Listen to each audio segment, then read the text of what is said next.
let's start the show. It's June 26, 2014. Welcome to This Is Only a Test, the official podcast of Tested.com.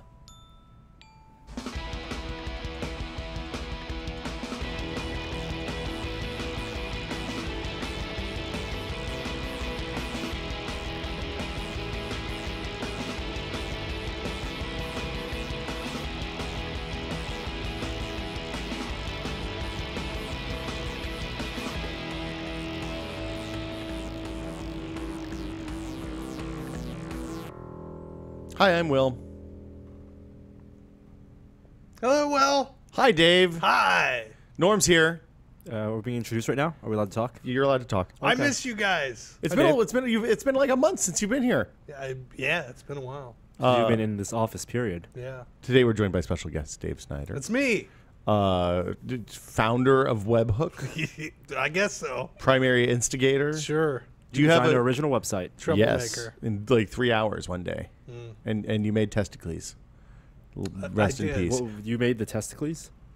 Yes. Yeah. No, I did. You know, With his little googly eyes. It was mostly because I had no idea what to do, and the plan was it was like trial by fire. The big thing that about was it. Yeah, yeah. And Tested then we was- immediately went and jumped in a swimming pool. Yeah, I remember making some stamps that were never used, which rightfully so, they should never have been used. I used them once or twice on like that. Yeah. The posts that we. One of the things people don't know about a website is when you launch a new content website, one of the things you have to do is make a week of like bullshit posts that You are. don't have to. No, you don't. You have to have something. You got to have like. You got to have a filled page. Yeah, you got to have a couple of filled pages. So you have to have some stuff from before the site launches. You got to have a page 2. Yeah. Because That's otherwise why people the start front their page websites on Tumblrs. that is And oftentimes then just copy and paste True. Tumblrs. yeah. This is my last. Also, This is my next. I think I you mean. know. the other thing that Oh. I've now known, being around lots of editors and writers, is everybody loves and also at the same time hates some sort of rating system. Talking about a rating system. We don't have a rating system. I don't see. You're already there. You're already hating it. Do they hate the rating system, or they hate the idea of people talking about a rating system? I think it always starts as like, we hate everybody else's rating system. This is why our rating system is going to be my different. God. And Nope. sometimes Nope, the nope, nope, difference nope. is that It's not a rating system. Yeah, is that Yeah. it just doesn't exist. Exactly. Do you remember my original idea for the rating system for Tested? I thought it was. Oh, I It remember. was just like. I remember. I remember the one before that one. All right. I'm not what gonna was reveal it. I can't Oh even no, remember. we should I'm talk not gonna about it. reveal it. You don't think it's a good idea? I thought it was a But terrible you can idea. blame him because Yeah. you just said The rating system was a his. spectrum. No. Yes. This No, is, no, no, no, no. In Las Vegas. I don't yes, remember as that. described to me, it was going to be a range from best to worst with the products in linear order. Yeah, we just have a leaderboard. That's all I wanted. Because the thing is, It was just everybody 5 knows. things. Everybody knows that this thing is better than this. Yeah. All the dumb stuff comes from, is an iPad mini with Retina, is it a 7.8 or is it a 7.9? I don't think it works that way. Everything's better. It turned out to be a little nuanced. But you know which is better for you. For you. I'm just saying, you know what's better. I know what's better. Never the twain know- shall meet. You know what's better for Norm, or you know what's better for you? No, I don't pretend to know what's better for Norm. I know it's better All for right. everyone. Right, That's the why difference. you're a writer. Norm's 29 and thus speaks for the people. So we have the second to last remaining remnant of testicles on the site is due for an update because Apple sent us a note saying, "Hey, guys, your podcast art is too low resolution for our shit to promote." Oh, I thought you were going We to say would- like real Apple, just like some editor, some dude, some intern. A person at Apple in charge of podcasts was like, with an at apple.com. yes, with an at apple.com, not a mac.me or not an He iCloud. was or a genius. He was sitting in he the was genius. I think bar. he's That's a what they genius do. genius. He's one level up from Yeah. he's the Okay. super. So he was like, "Hey, we were looking at our feeds and we noticed that you guys, we'd love to promote your podcast, but we noticed that your podcast art is at the resolution we recommended 12 years ago." Man, that's actually a bummer because he probably would have just put it up right then. But now you'll never through this back and forth. It's It's never happened. yeah.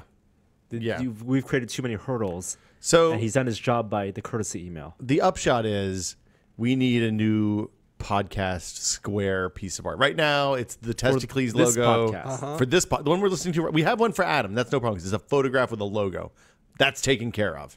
This podcast uses the original Testicles, the one that you made in Photoshop in like 14 minutes. That was, I think, 80 pixels by 80 pixels or something super tiny because that's the size you needed. I don't think it's that small. It was small. It's there is a version. I still have it. There is a version that we have in our Dropboxes. That's the master version. It is not a vector that goes up to like 3,000 by 3,000. No, I can tell you how It's big about it is. like- That's absolutely true. It's about like 250 or something. Because as usual, when I do stuff, I'm always like, oh man, I want to do these quick. So I just do them in Photoshop, assuming that once somebody says that one's okay, I will then go back Nope. and redo it in Illustrator or something. But as always happens, somebody just comes up and says, hey, now do this thing. And Yeah. then you're like, oh, that one's done. Yeah. So we ended up having to make a vector when we made mugs. Okay. Because we made a vector, but the vector doesn't have the headphones that I think were a piece of clip art that you just used. Maybe. Maybe. And and also the vector is a little bit different looking than the original. So I tried Okay. just putting the vector in on top of it. That didn't look right. I tried making a new vector and headphones. Also didn't look real right. I bet there are a bunch of people who So what I was might gonna listen say- to this podcast who Yes. never, don't know what the Testicles logo is. Yeah, it's the thing. Yeah, should you even keep it Could anymore? benefit from. No, I'm saying for the purpose of this. Oh, discussion, for to describe paint a it. word picture. It's a little fireball guy with a goofy cockeyed smile on a red button. As if you press the button and fire comes out Yeah. in a He's kind happy of about it. The fire anthropomorphic engulfs way. your hand. He's bites pretty your- happy. your He's- It's happy fire. He's excited. He's like, all right, let's do this. Well, we liked it because fire is both the good and the bad part of technology. It is the original technology. It is something that can be both used for positive. You can cook food with it, heat your house, or negative. You could also burn your children and burn your house down with it. So we thought it was I liked it.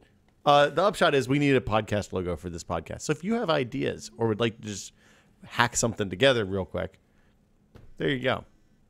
I think the elements that it should include are some sort of logo, some representation of us.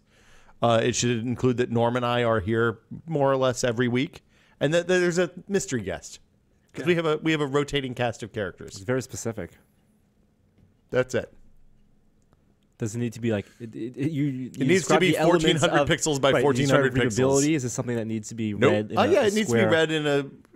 It show when you listen to the podcast. It's what's on your phone screen. I think you should just use like a very popular brand logo that already exists. Can we get Sid Like Me to this- design it? The Tide? All Bass. yeah, Tide or like the 7-Up logo, like something just I like already that. there. Yeah, Just like, we Nuka-Cola. don't care. I think it's Yeah. important. It is a thing that when It podcasts are playing, Yeah. kind of fills up on both Android and iOS the background. That's true. It also shows up on iTunes, like in the feed, so it has to be legible at kind of a small size. So it can't be too busy. It has to be relatively simple. Like if you look at, like Idle Thumbs has a good one. It's just a thumb, so you know that it's a show about thumbs. Giant Bomb has a large caricature of a bomb.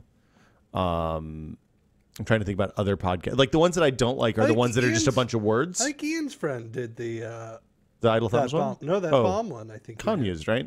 It looks like a Conmuse joint.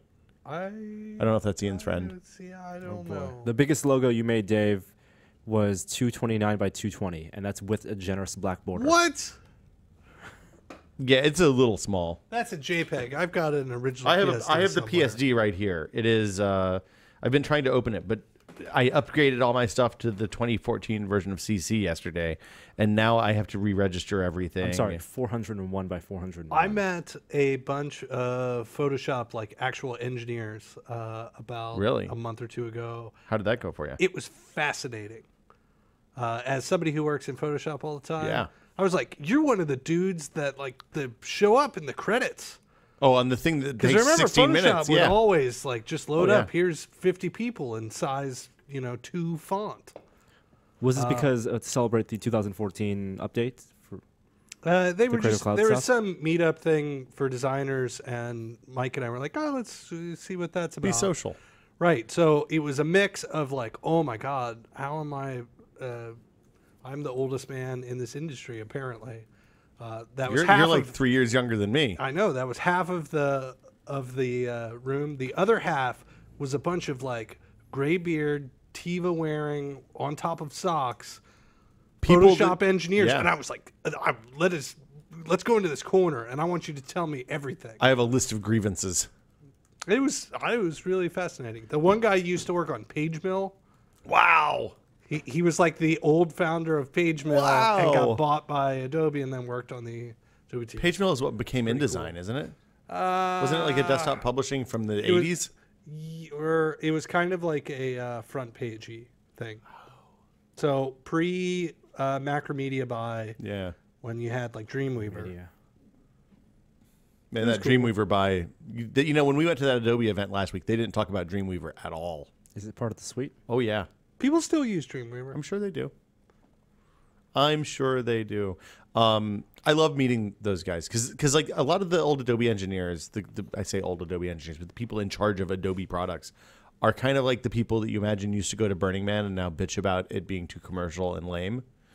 But in the good way is, I guess. What I was talking with them They about seem like their nerds. their subscription Good product stuff, and I was like, oh, it's awesome for me because you don't have to plunk down for a giant license anymore. You just pay that the amount. $60 a month. $50 a month. Yeah, exactly. And he was like, well, actually, for us, it's much better because before we'd have to wait 2 years to get a feature out. Yeah. And now they just do rolling releases where stuff goes out. every Well, month. one of the complaints has been their promise was it would be rolling releases and you get continual updates. But last year, if you count number of releases, one, the feature sets weren't that many, like weren't that great. It was you get bug fixes for sure, but like a flagship product like Photoshop or InDesign or Premiere, very few actual features released throughout the year. And they're still doing an annual, let's dump all the features in 2014 on one release. Well, so they they call it the 2014 release for versioning. Yeah. Which was confusing because all of a sudden I had in my Creative Cloud thing, I was like, well, shit, do I want CC or do I want CC 2014? Because some people, if they could be working with CS6 or they want to make sure they're all in the same version Or they of have, Photoshop. they have or plugins or something Who like are that. those crazy people? developers, all developers. Or What? big giant places where they have massive teams of people Crazy designing. town. You work by yourself. You don't need any Behance. You don't need any shared file storage. You can just give Ian a floppy disk and say, make this into the internet. So we talked about Photoshop and the new features last week, but you're someone who actually uses like the interesting stuff point. in Photoshop. Less like, and less these days, but right. yes. But like when we asked you to design graphics for us back in the old days, you and Alexis knew way more. Like we would be fine using stuff like Sure. Paint.net, Yeah. basic cropping and stuff like that. So having read through updates and gone through the shake reduction features and new blur stuff features, like what excites you about Photoshop now? Not very much. Perspective, none of the new correct. stuff. For most people that have been doing web design, Photoshop hasn't had any useful upgrades since CS5. That's what that makes a little sense. So what's actually happening is a lot of people are moving off of Photoshop and onto Sketch, okay. which is kind of closer to it's in that weird. It's like a box drawing thing, right? It's like Kind a of. it's like a half. It's basically more like, hey, you need to make reusable elements. Where Photoshop would do that as like you could have smart objects or something like that. Yeah. This is a little bit better at something like that. So if you need like a banner ad or something like that, then you just more put that like in. buttons, you need to Okay. make buttons. If you and make shapes. so you want to make a button, and then you want to make a button that's orange and a button that's red, but you still want to change the individual button, and then all the other buttons are grouped together and change. Smart objects in Photoshop kind of did that. That was actually a pretty important thing, but since then it's mostly just been like adding to the pile. I recognize like the language smart object, but even as someone who uses Photoshop pretty regularly, like Well, you use it for like a flat file, though, right? but everything is flattened eventually. Yeah. But yeah, like you're using Yeah. it for photo manipulation. It's Yes. not Image like we're and even doing photo fancy compositing or clipping or anything like that most of the time. So Google I/O happened yesterday. Okay. The keynote, the big note, the big We're talk. recording this today in case big things are announced Thursday. Oh, I guess, yeah, we should say that. Yeah, okay, so thanks for calling me a liar, Norm. Well, just I don't want Yeah, miss out no. on important things. It's I can't imagine they have anything left in the hopper after today. They on the Wednesday keynote they went down a massive list of stuff over like a 3-hour keynote. They talked about the next version of Android. They talked about Google Play services. They talked about like the unifying principles that are connecting all of their experiences. They talked about their smartwatch platform. They talked about their in-car platform. They talked about the living room stuff. They talked about Chromecast and Google Cast. They talked about Chromebooks, and it was a lot of stuff. It was really an interesting. It was a good keynote, I thought. I guess let's start with the next version of Android, because this is I think the of the things they announced, it's probably the one that'll be the most relevant to more people. I think it's probably the more interesting stuff came later. But it's going to be called Android L. Is that right? Is that currently? Its current name. So they're testing out moving away from the dumb naming it after sweet things scheme into a more mature naming scheme. But they didn't want to commit yet, is what that says to me. They kind of broke it out into a couple of different segments. They talked about design with Matthias Duarte up front, and it's weird because it's kind of almost an answer to what Apple's done with the flatness of iOS. They're adding elevation and drop shadows and stuff like that back to Android in a way that I thought was interesting. They talked about every element in an app having elevation, stuff like that, and fixed elevation rather than relative elevations. Relative elevations as opposed to fixed elevations. Sorry, yes, correct. Consistency in the UI with transparency and all that kind of stuff. Animations, mimicking nature in the fact that nothing teleports in. When you press a button, the button looks like it presses. Stuff like that. What did you think, Norm? You're the actual Android user here. I guess Dave's an Android user too. Oh, yeah, totally am. I'm looking at this design page, too, that they've got set up. So, Dave, you're on google.com/design, which is a huge landing page to kind of highlight the design language going forward. And this is everything that they announce in terms of design and Android will permeate throughout not just Android, but the other Google services as well. And it really is the next step. Just to be clear, meaning Chrome, Android,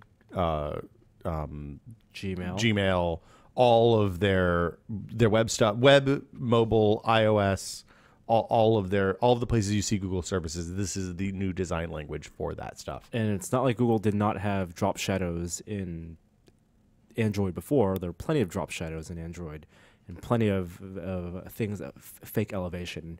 And as you mouse over, Dave, like you can see that what they're talking about when they're talking about the material design and the elevation idea. Is just next up on the cards. So right now, the language design on Android is a card-based system where information is structured in these pockets, these rectangles, which they call cards, and the cards are kind of isolated. It's the way if you look in Google Now, for example, your information is tiled in a linear format with cards, and the cards aren't connected at all. Mm-hmm. And there's a header and then a row of cards. Now the things that connect the cards and the headers can be a button, and it can expand, and it can be a bold color. The cards themselves can be connected and can have relative depth, and everything. The biggest example they showed was probably the Gmail app, and when they showed the lines divvying your emails in Gmail, it's all kind of more spaced out now. Well, the interesting thing about that demo was they walked through the changes that they made to the old style Gmail app, which we're all familiar with, to update it to the new design style. And taken individually, those changes didn't seem that big. And then you get to the end of the video and they show you what it looked like before, what it looks like now. And it's a substantial change. It looks a lot better. It looks a lot easier, more readable. And then they also showed how that stuff expands out into like more larger form factors, whether it's a tablet or a desktop or whatever. So I assume that what this means is that the Gmail we'll see on our desktop in the web browser in Chrome is going to look more like the app on a tablet, whether tablet and phone, whether it's iPad or Android devices. Yeah, the actual Gmail app on the internet, like on your desktop in a browser, to me it's getting long in the tooth, man. Well, it's pretty slow at this point. I don't know if it's because I just have a fairly large. We all probably have large mailboxes and stuff, but 10.21s of my 15 gigs is in use. yeah, I had to actually bypass it. Yeah. But there have been a couple different companies. Fastmail, weirdly enough, got a really nice, super fast UI about a year ago, and people have been wondering when Gmail's going to catch up. The weird thing to me is just looking at all these design things is how close all of them are getting to each other. I mean, that's it. Look, iOS, everything's looking more and more like Windows Phone. Yeah, it's very strange because, everybody would look at some of the Windows stuff and say, oh, well, obviously unpopular, or, they don't have a market. They don't have market share. Exactly. Yeah. But everybody at the same time seems to be kind of moving towards that stuff, and it's... Well, people respond. I mean, it highlights bright colors and kind of flat design, and people respond to bright colors. Like that is if you are on a store shelf and you're trying to get somebody to buy your thing instead of the other person's thing, the thing with the bright color stands out. I mean, go to a magazine newsstand if you want to see that in practice. Well, it's also just because things have gotten so reductive in design to the point where you basically just, once you got to flat design, there wasn't too much farther. You can't get much that. flatter. Yeah. So the web and, sort of tech UI over the past 20 years has been moving farther and farther to that level, and then you get there and you're like, all right, where do you go now? And now it's just making very, very small tweaks. It doesn't seem as major. Making your flavor taste like somebody else's flavor. Yeah. I mean, the one thing that it does seem like the consistency is welcome. I mean, whether it's across Google, Android early on got a lot of flack for being woefully inconsistent, but it seems like they're making, over the last 3 or 4 releases, they've made incredible strides, and this seems like a good last step in that direction. So yeah, the other thing they talked about was doing transitions, which after the iOS 7 debacle, I hope that they've done a lot of testing on the actual transition speed, because if it's too slow, people scream bloody murder. I'll tell you what, just like looking through this design spec that they've got, what it reminds me the most of is, back when we were doing all the sites, I'd always have to, if you had to do an ad for somebody else's product, they would always give you like one of these kind of spec sheets, and it was more like stay within the brand type stuff. Yeah. And it's definitely very, very similar to one of those documents. Well, people have done this for years. Microsoft did this for years. Apple did this for years. Google's even done it for years. This is the first time they've ever felt like it was good enough to put it on the keynote, I think. They talked about features. The features presentation was a really weird mix of like super, super granular, tiny detailed stuff, and then like, oh, by the way, we're changing the Java compiler, so now it's going to be the interpreter for the code that runs on the machine is going to be a whole shitload faster and more efficient. Like they talked a ton about small feature stuff, the notification shade stuff, which is now just on the lock screen. It seems like you don't have to have a widget to do that now. Is that what you took away from that, Norm? I don't know what you're talking about with notification shade. So they went through the whole demo, showed the lock screen with the notification cards on it, and it was both consolidating notifications from a single app into one card, which it would smartly expand based on how you use the phone is what I took away from that. So that, for example, if it knows that you use Mail, you use text, Hangouts, you use Twitter, those are the 3 most prominent cards on that page, and they make it blown out, but then all the other stuff will be condensed. Right. And I just seared my phone by accident with my elbow. That stuff looked good, but it almost all seemed like the iOS stuff, very kind of incremental, and that's what these updates are. I mean, what else, I don't know what else. I mean, it's exactly the kind of stuff. Just as on iOS, we got active notifications where you can respond to an email that pops up on the top 10% of your screen when you're in the middle of a video game. They did a very similar demo where when you're playing a game, the notification now pops up and you can answer a phone call. I liked that they told us 15% of people use a lock on their Only Android phone. 15% of Only people. 15%. And That's a amazing to billion me. people use Android right now. Yeah. In one form or another. And their solution to that is what they call a smart type of lock, context-aware lock. So I thought this sounds great. Well, this is their alternative to having Touch ID because they don't make the hardware. They aside from Nexus phones, which they partner with LG, they can't mandate all the manufacturers put in some type of fingerprint sensor or some type of, Well, they could mandate it, but it would be bad. It would be very bad. They can't mandate all cell phone manufacturers that use Android put a camera in the front, a front camera. And most do, and that's why they experimented with the facial unlock system, which was terrible several years ago. Is that still in? No, it's not still in. And so their way of getting people to feel more secure about their phones, because right now, like I said, statistically only 15% of people have some type of passcode on Android locking their phones, is to have the phone kind of know whether you're the person that's using it, that the owner is the person using it. And they take several cues that they talked about. I'm sure there are many more if you dive into the dev details.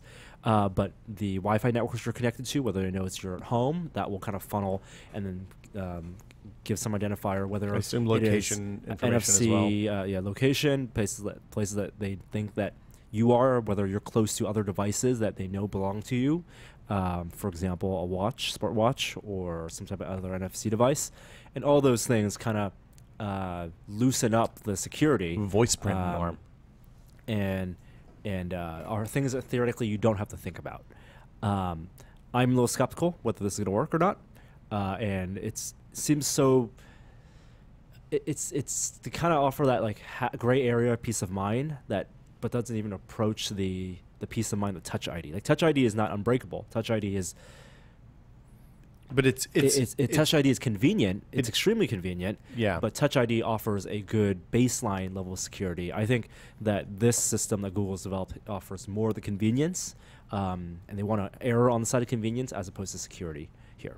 Well, and if they're doing automatic unlocks, that already violates almost any big company that's going to roll out that phone's security policy. Just like Touch ID isn't sufficient for Right. corporate security, this is far away not going to be sufficient. But it can encourage more people to have a minimum barrier for It's security. to prevent Gary from posting shit on my Twitter, basically. Sure, if it works right. Yeah. If you're all wearing Google smartwatches. Smarches, I mean. They showed Chrome. So one of the things that was interesting is that the history, it seemed like the history thing, the thing that pops up and shows you what apps you had running in the past, now will pop Chrome tabs up in that as well. I think that's a terrible idea. I'm kind of mixed on that. I want to see how it works in practice. So right now, they also changed the design of viewer history. So this is Android's multitasking ability. If you click, whether you have a dedicated hardware capacitive buttons or just software buttons on Android, the interface on Apple is one home button. On Android, it's the home button, the back button, and the hamburger. I guess you can call it the hamburger. It's kind of like a club sandwich or something. I never use the hamburger. Most people don't. No. The hamburger you can configure to do two things. It can be the settings function within an app, which you can default that to, which I think Apple wants to move people away from even having that type of settings menu in apps. If it's not Surface, if it's something that people have to dive into, then it should be in the settings app.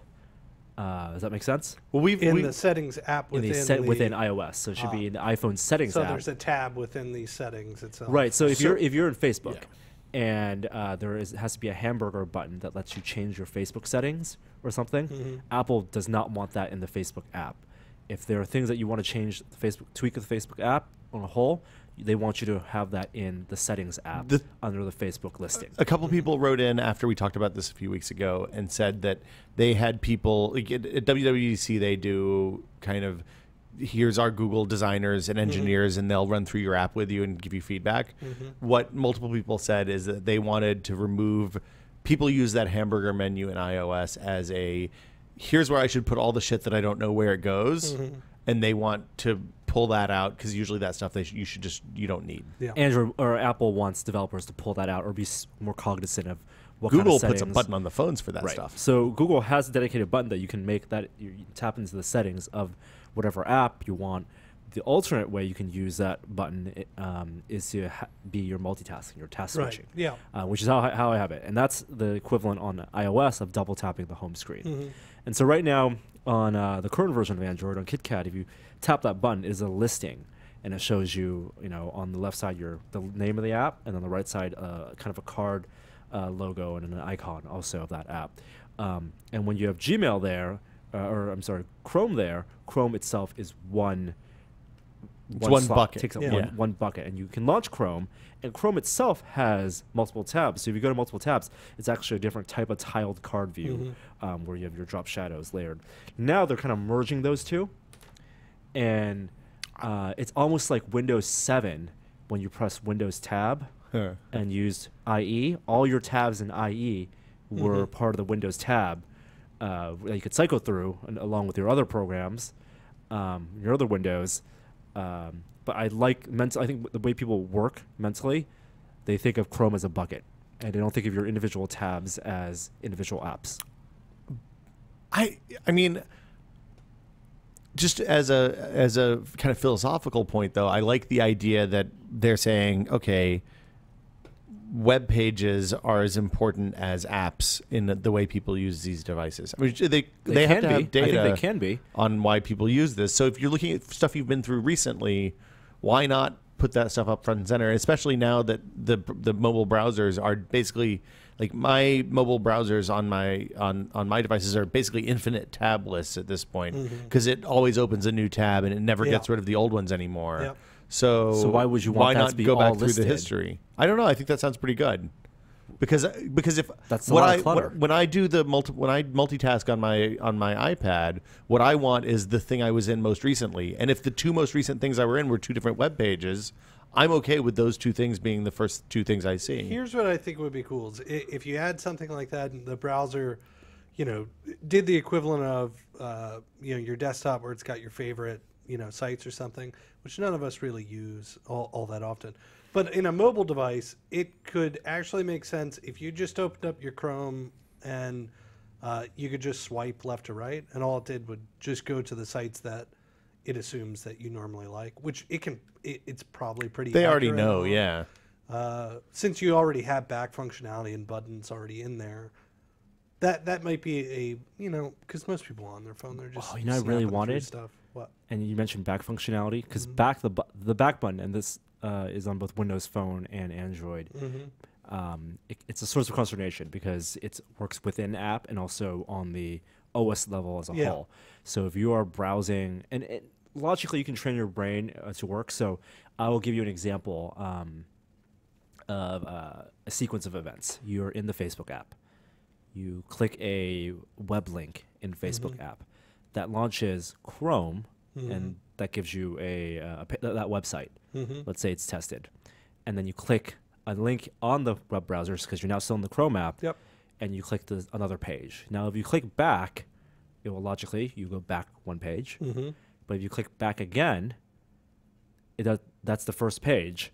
It'll actually now jump you back to Facebook. Yep. And close that tab in Chrome. That logically, I think, is fantastic. Yeah. It makes sense. And it even goes further than that if you keep backing. If you within keep backing out of that, Facebook, but you'll and then end up at eventually home. you end up at the home screen. Yeah. Right.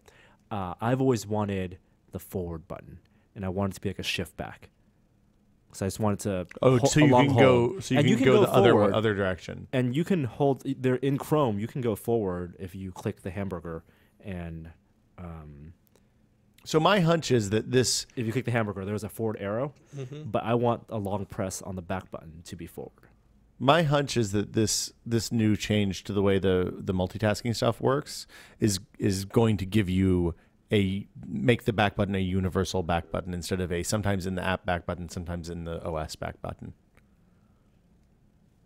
I don't think that's going to. That's a level of consistency that I bet irks people. If I were working on Android, that is the kind of thing that would bug the shit out of me. I think Probably why I'm not working on Android. outside of the lack of coding. Yeah, outside of the lack of general skills and abilities, yes. The 300 million people are using Chrome mobile. I think it's the best web browser, and that will expand dramatically with iOS 8 because Yes. Chrome Mobile and other third-party web browsers will get access to the renderer. The fast JavaScript renderer. Yeah. Let's see. They talked about performance a lot. We talked about the new virtual machine. It's called Art. The performance boost comes with no work for devs, adds support for 64-bit processors to existing apps. Seems like a good thing all around. They specifically showed the normal kind of graphs where the new ones, like the bar is shorter for the new one than the old one. But they also mentioned that it kind of removes some pauses in app rendering, which is good. Talked about GPU stuff. See, this is where it mirrored the Apple WWDC stuff, and the parallels cannot be denied. Where you have on Apple their GPU, their new lower level GPU wrapper. It's not a wrapper. It's their Metal API basically. Right, and then on this is the Android same side, stuff. More lower level tapping into GPU hardware. Well, they didn't say lower level access to GPU hardware. They just said more advanced shaders, which you could interpret that way. And I haven't here looked at the is code for that yet. UE4 demo.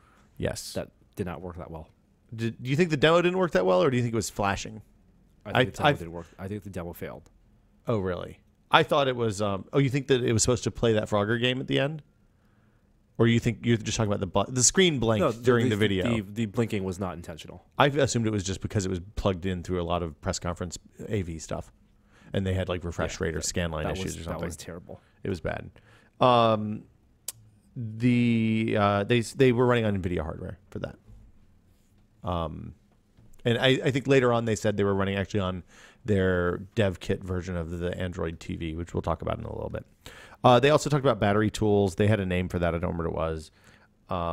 But they have one of the dev tools that they showed, which I thought was awesome, looked great, is a thing that they called Battery Historian, which literally shows you what your phone is doing over the entire life of the battery and where things like entire radio, life, as in like since you last charged. I think it seemed like you could set it to whatever period of time you wanted. I'm sure that they don't save infinite history on that, but it seemed like over the charge of the battery. So if you start with a full battery and you end up with a 5% battery at the end of the day, you could see what apps were doing when the radio was firing, when the different radios were firing, stuff like that throughout the day. So it's very similar to what the battery app is now. It's prettied up, and all you get is app timestamps for apps. I think this was a dev tool.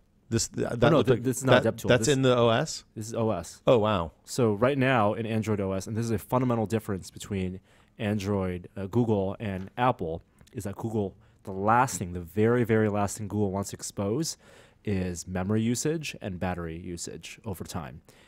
Just like in Windows, if you press Control-Shift-Escape and you can see what programs and how much memory is being taken up, that is something Apple does not want to expose at all because it's supposed to just work.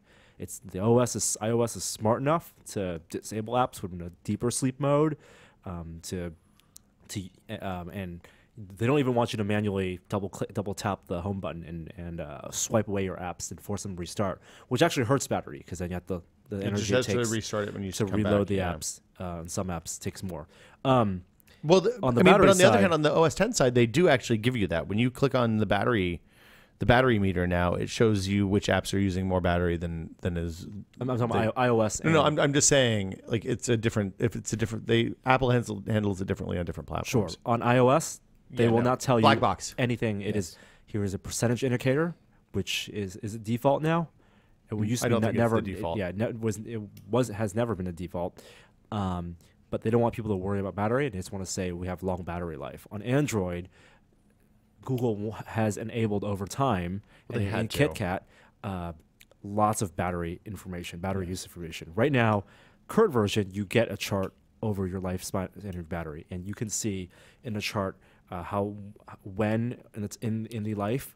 I won't say exactly a timestamp, but we'll say you get little slivers when Wi-Fi was on, when GPS was on, when it's been awake, when the screen was on, and when it was charging. So you get a listing of apps and which apps have used the most of the battery. But what they've added for L is timestamps for the individual apps and for events too. I think right. And and system events. I thought that was a dev tool. it is being It exposed. looks like a Windows. It looked like a PC window, not a Mac window. I mean, not an Android window. The battery saver thing that they talked about. When you reach this, this is a thing that OEMs have put in phones over the years. HTC and Samsung have both done it at different times, where you reach a certain threshold of battery and it turns off. It automatically turns off non-essential stuff. So it disables Bluetooth and GPS and anything else to try to eke out as much from the last 10 or 20% of battery. And there are examples that on the Nexus 5, you get at most about an extra hour and a half of battery if you kind of turn on this battery saver mode. The reason it's necessary is because they don't control the hardware. Yeah, it's because every Android phone is different. Some Android phones you get to swap out the batteries, some you don't. They all have different capacity batteries, and they all have different functions, built-in functions that consume different amounts of energy. I need some sort of program that will stop my dog from chewing my USB charger blocks. You should get a new dog. You should need a third dog to keep the second dog busy. I got one of those nice, fancy, 5-port USB. Plug it in the wall. Yeah. Yeah. I can plug everything while I go to sleep. Stop rubbing it in meat. Dog just took the entire block. I couldn't find it. I still don't know where it is. I saw little USB cables, mini USB cables, all over the house. There were 5 of them that had been chewed. Shook his head, and but the there was cables still exploded. the actual block that they all plugged into. I have no idea where it is. It's probably somewhere in my backyard. Have you checked the poop? It was too heavy and too thick. There's no way that the dog could have. That is an expensive blockage, Dave. This is just crazy. They talked about Google Play services. This is, I think that was last year that they started talking about Play as the platform, right? Or was that the year before now? I can't even remember.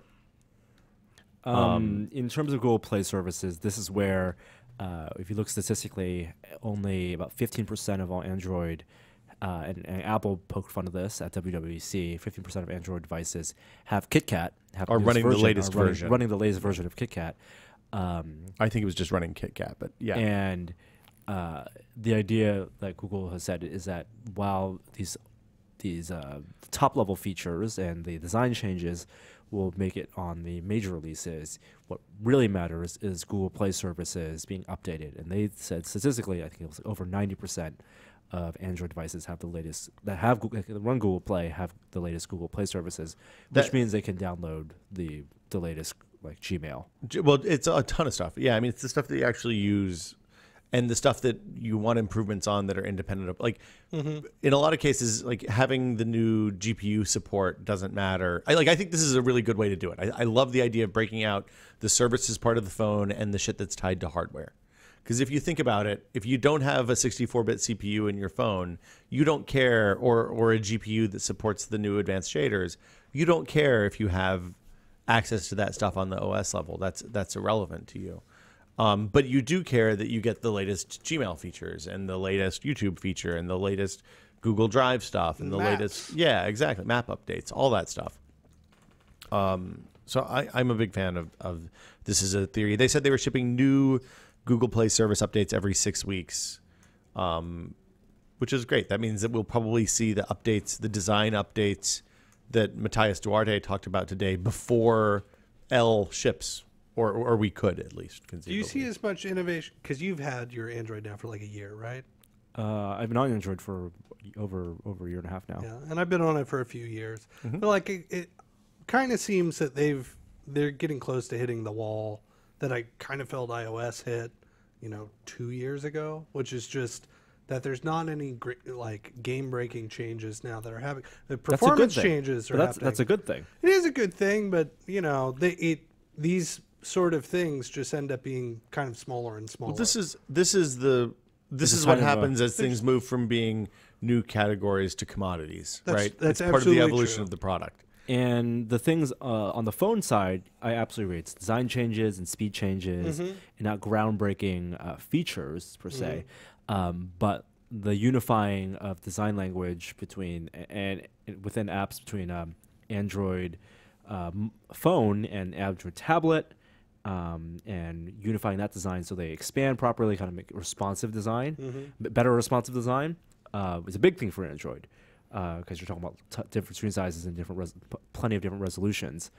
And then also building in tools, so Android being their most successful mobile product, is that in the platform for TV, cars, and everything else. Yeah, I think That's the infrastructure. That's the big thing. The car stuff definitely was probably the most exciting thing that I heard in there, because I think we've all been in a shitty car UI being like, why has this not been standardized? There's never a good. There's no such thing as good car in dash. Aside systems. from the situations where, for example, when Will was driving the Ford and it blue screen and crashed, he had to park the car. Fucker, I had to and stop reboot the it. car on the side of 5. You can make the case though that these systems might be dated, but they are reliable for the most part. I would more reliable. Dedicated systems are more reliable than systems that require frequent updates. Like the Tesla system, when it was rolled out, the first Teslas was basically a beta OS for the car. Yeah. And features had to be rolled out slowly. And that's great because you get the latest and greatest features, but I would not feel comfortable driving a beta OS for a car. Well, it depends on what the OS handles, right? Whereas in the more simple world, even with GPS on your Toyotas, which is not part of the Android car initiative, those are proven, tested, and maybe not the most advanced features or most responsive, but those capacitive touchscreens and that GPS system is rock solid. Mm-hmm. But do you get updates?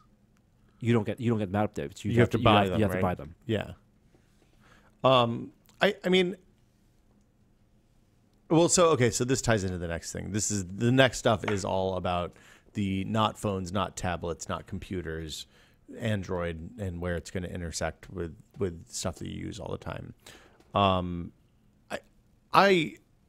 mean, I really want that unified thing, right? Like the thing where my phone already knows that I have an appointment at 10 o'clock. And it knows where that appointment is, and it knows that it's a 45-minute drive from here, so I should probably leave 55 minutes before so I have time to park and stuff like that. I want to just go out, get in the car, and the car turn on and be like, well, okay, we're in the car now. Here's your destination. The GPS is programmed in. Do you want the route? Hey, Will. Hey, I know we're going here. It's Do you me, need car. But we got to stop and get gas on the way because I'm almost out. Will, you're going to the office, right? No, I'm going down south. I'm What? going to San Jose. I have an appointment with my podiatrist. But I was going to give you information about going to work. Hey, small podiatrist. It's Tuesday. Yeah, I mean that whole thing, like I just want that. I want it all to work together. I want everything to work together. Then you get a notification on your phone, your watch, and your car. I don't want. Oh, by the way, synced notifications. When your watch notification updates, it goes away on your phone. So do you want to talk about the Android Wear? I think the Wear is the next thing to talk about. Well, okay, so before they talked about this other stuff, all the connected stuff, they said that they're moving this design language, the material stuff that we talked about before, and a few principles, mainly being that everything is contextually aware and voice activated. So your phone knows that you're at your house. Your phone knows that you're at work. And understands that you have a different set of things that you do at home than you do at work, and so on and so forth. It will be feedback based and also attempt to be intuitive. I mean, I guarantee you Google knows where your office is right now, right? But it does, like Google now still ask you, do you care about going to this place? Do you care? I see you've driven to this mysterious house from this lady that's your coworker. Do you care about going here? Wait, what? Oh no, I don't. Don't tell the wife. Don't tell the wife. Well, that's Whose house are you going to? All the map tracking, All the map geolocation tracking stuff. Yeah. I see you're going to Cindy's house often. Which has been on by default. At 5:30. As soon as you install the Google app, they know. Yeah, no. Oh, boy. I mean, I loaded that one up and I was like, oh man, this is nuts. But yeah, it's exactly that problem. That data, they can tell. Yeah, lots of things that people don't want Google to know. They know. Well, they can extrapolate. When I'm going to Adam's Fair shop Tracker, once a week, 2014. it knows. It's like, do you care about this place? Boy, you love burritos. Yes, you go here a lot. When I was in the hospital earlier this year, it was like, so I got back home and it was like, do you want to go to Johns Hopkins? I was like, no, it's 3,000 miles away. I'm not going to drive But there. you were there 4 times in the last 3 weeks. If only 4 times. Android Wear is the smartwatch platform. We talked about this a few months ago when they did that teaser video. It's unlike the Pebble and the MetaWatch and all the other smartwatches we've seen. It's a full color touchscreen. Boo. I'm not prepared to boo that until I find out that the battery life is 1 day, and then I'm going to boo it. I'm just going to boo the entire concept. You are anti this concept, I Dave. just don't need I've already got the phone. It's already enough for me. You don't need a smarch? I don't like. What does that add Smotch. to the equation? Does it basically just give you discrete? I don't feel guilty about pulling out my phone. It lets you know when you need to pull out your phone. That's already terrible. Like it can, if I needed that, I can set notifications and it can, give me a buzz. Are you going to really do that? What if you carry your phone in a purse and you No, wouldn't I'm be able not to feel going the to do vibrations? I'm already against it. It's like it's too much for me. I don't need all What if you that. could get an implant that buzzes in your wrist at exactly the right frequency? Okay. Square and circular screens. It has sensors in addition to the Bluetooth radio, so it can understand more about context. They hinted that will include heart rate sensors and that kind of stuff, pedometer, so an accelerometer and or gyroscope. Presumably, you could even get crazy and put things like future blood sugar sensors and things like that for medical tracking, altimeters, Support for, GPS. comma. Yes, it seems like there's an open-ended framework for sensors. What people want to put on will be different depending on what they're selling their smarches for. More junk data that I can get about how my body is moving in weird ways. Don't you need to quantify yourself, Dave? If you want to, here's how your tennis. Here's how your tennis swing is. Not really, but it's some software that we've taken from your junk data and tried to make the best. How many steps have you taken today, Dave?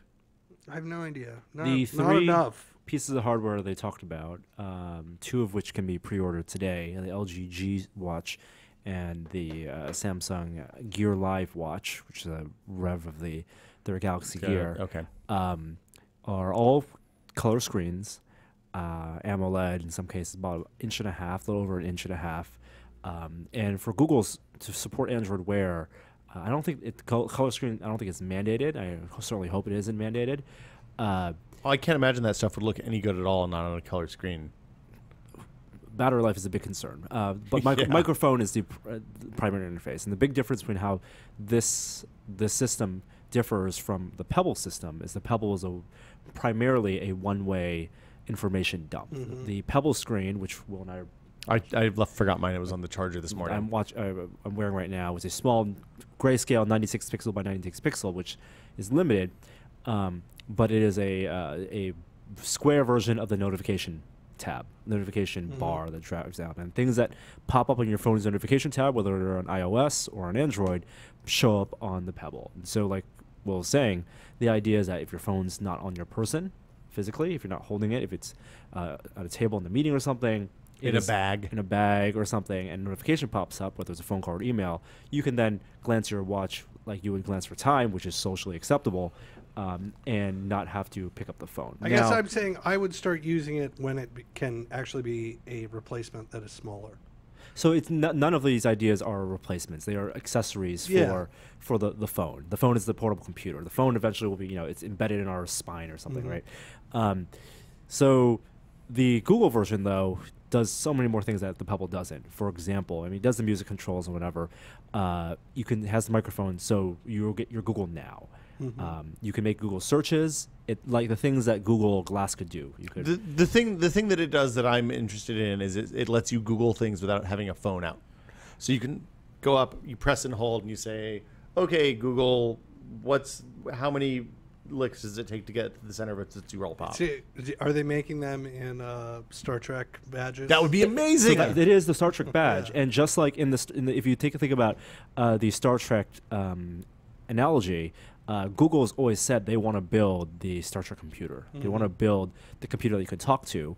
And in the fiction, there are many modes of interface to the computer. You could, when you're on the ship, you talk to the computer. Eventually, you'll talk to your Nest, and that will be talking to the ship. People tap their communicator badges and query.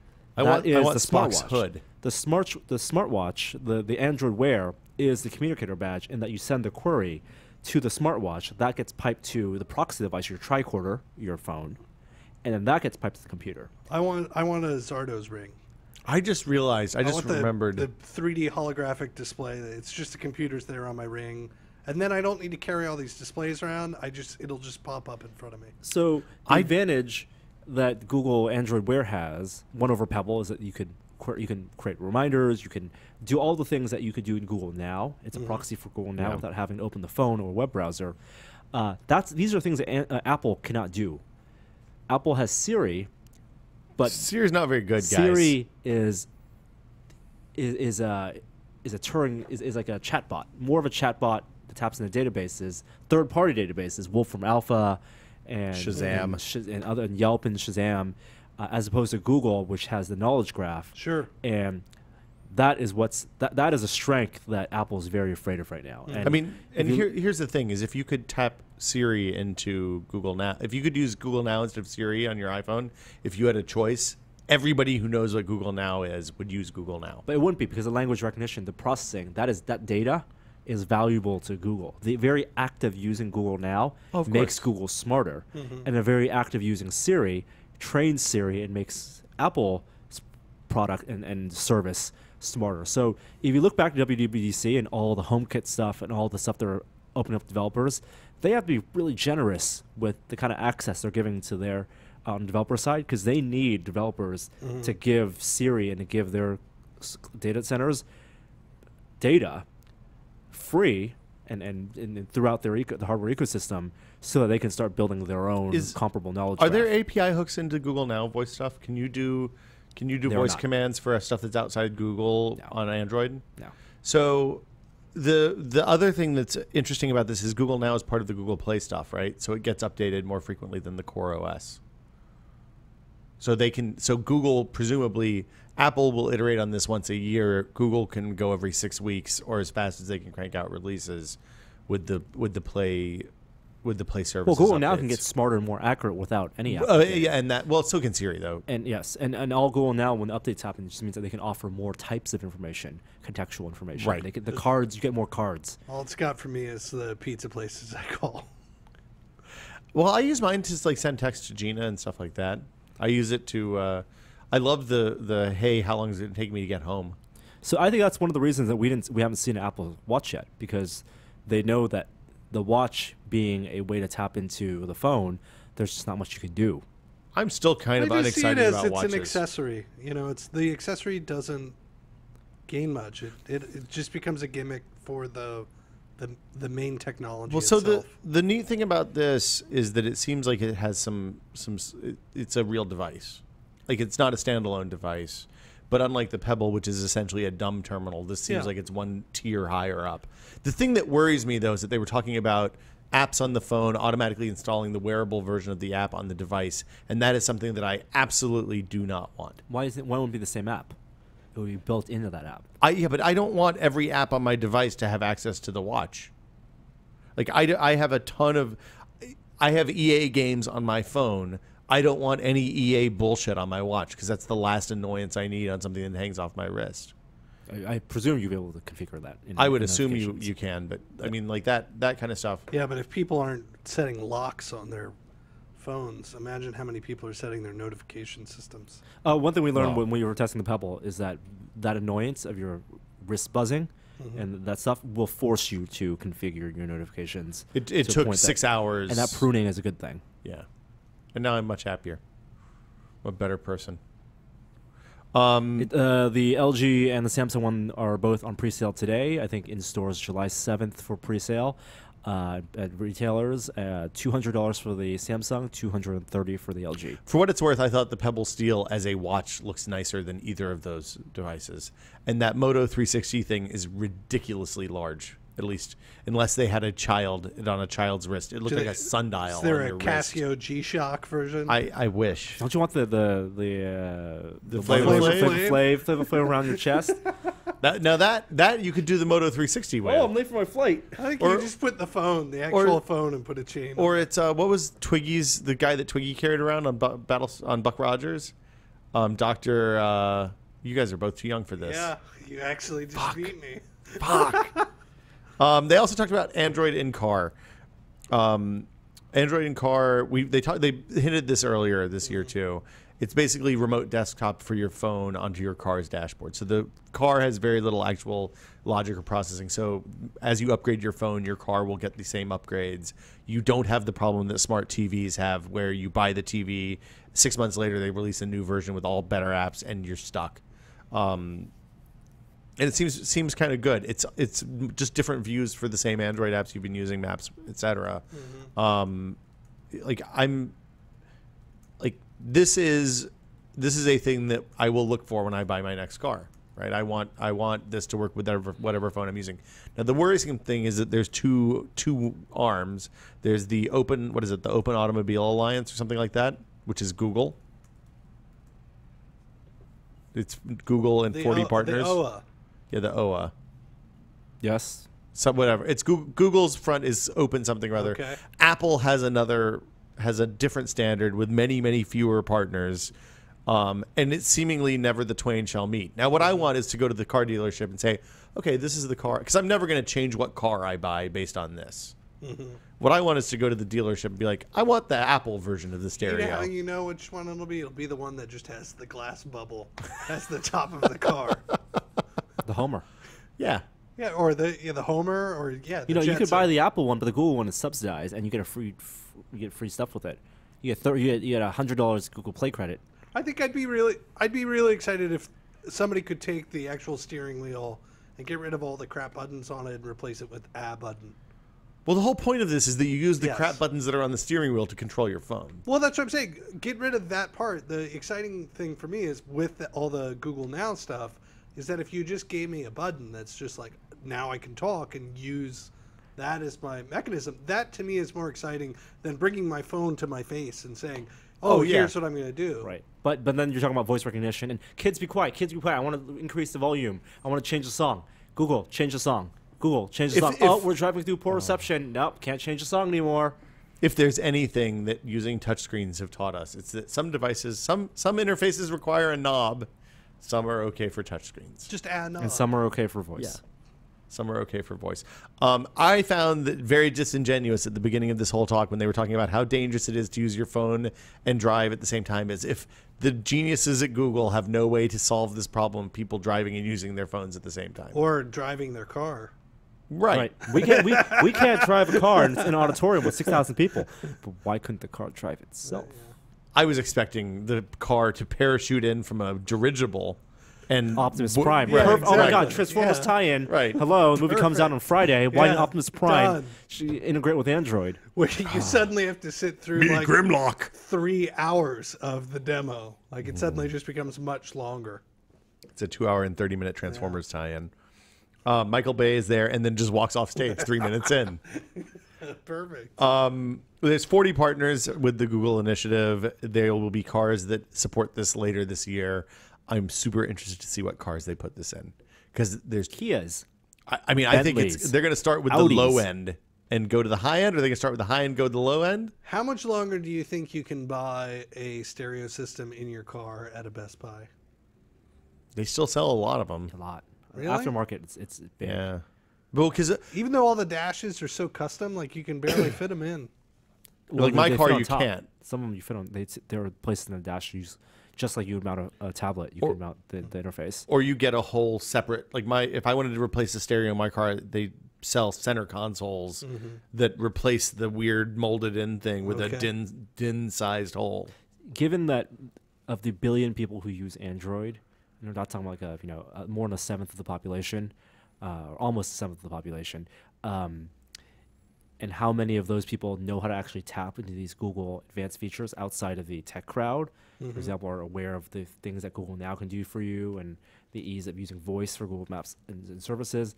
It's a very, very small percentage of people who are actually going to want this in their cars and have the data plans and have the Android phones that can pair with it. It's going to be high end. It's a first world of first world. Most people want, hey, I want good music, a good knob to turn up the music, and maybe some good rims. I want ground effects, man. I want some purple lights under my car. A car is meant for driving. Norm's getting crotchety. That's a good line. Cars made for driving. Yeah. You and my grandpa have a lot in common. Android in the living room. The Safety Android belts. shoulder belts are for pussies. Android TV in the living room. It's an OS for smart TVs and boxes, set-top boxes. All right. How's it different from Chromecast? Chromecast doesn't really have apps. This is a platform for apps. So when Samsung, they announce partners. They have people building TVs. Sony and Sharp are going to sell TVs that use their OS on the TV, which means that there will be a Google Play App Store. You can put your app on, whether your app is HBO Go or PBS Kids or whatever. Put your app on the App Store. You can download it from your TV, and your app on your TV and my app on my TV are the same app. Maintained. This is good for developers. It means that one team can build an app that runs on 55 different smart TVs instead of either Sharp building their own version of the Netflix app and the HBO Go app and the Xfinity app, or some poor bastards at Comcast having to build 25 versions of the same thing for different platforms. I don't want to have to, and to some extent people have to do it now, go into a shop for a TV and check to make sure that that processor on that TV is fast enough to run apps.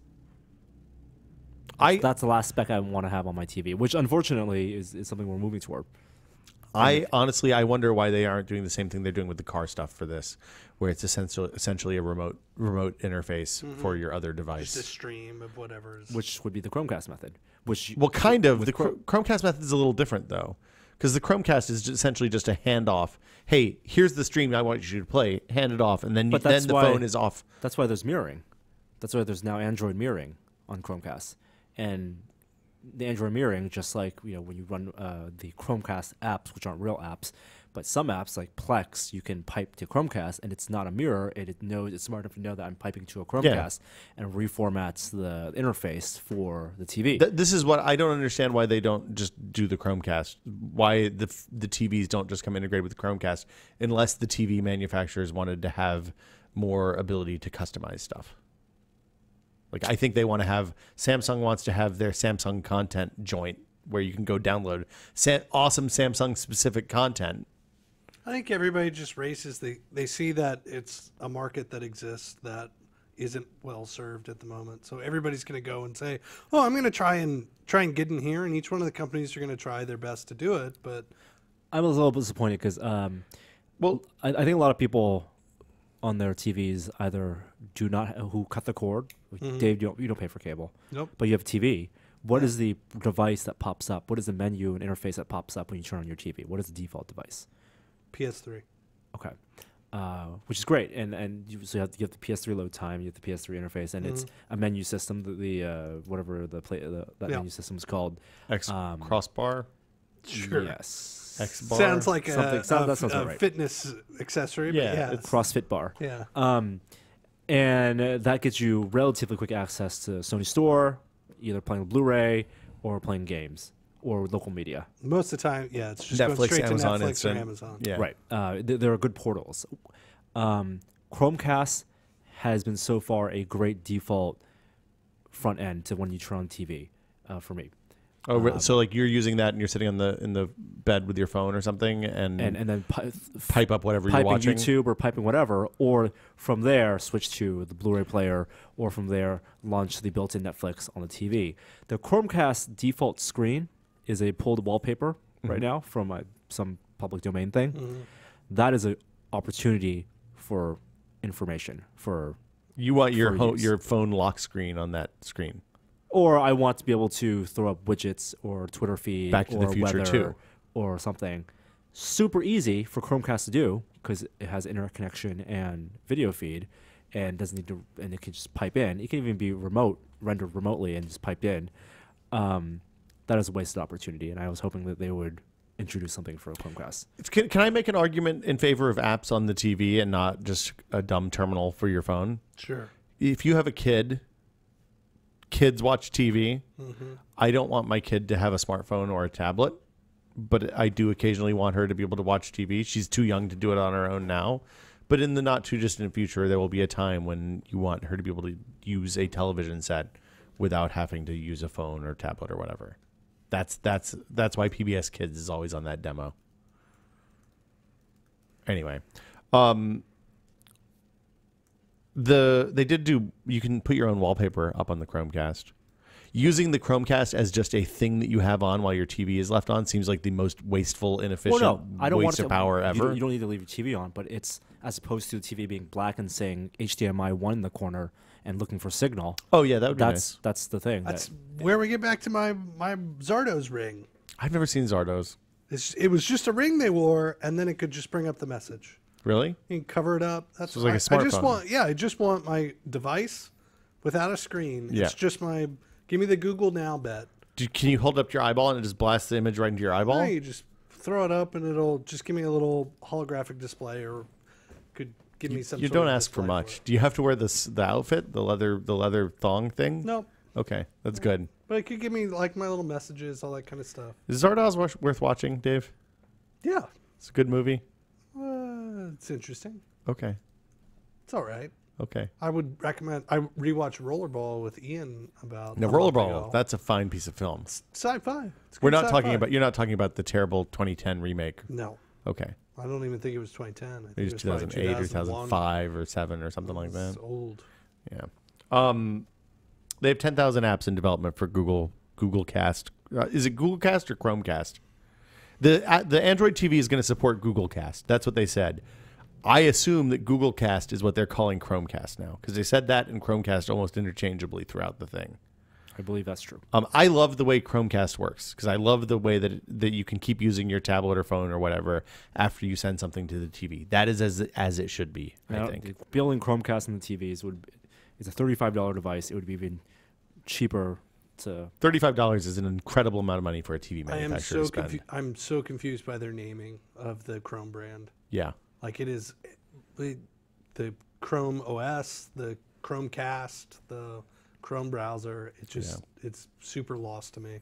I never know what I'm getting out of each product. It's that's fair.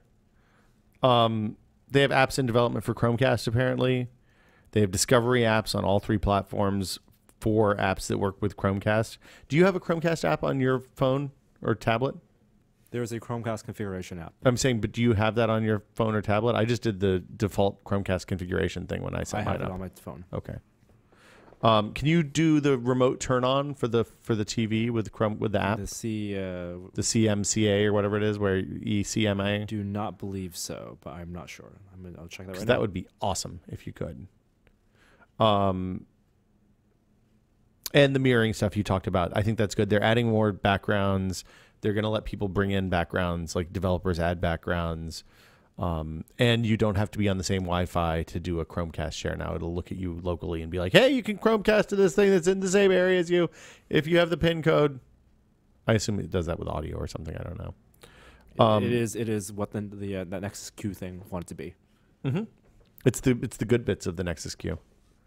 They talked about Chromebooks a lot. I ran out of time because we had a meeting, so I just fast forwarded through this bit. Did they just say anything good about Chromebooks, Norm?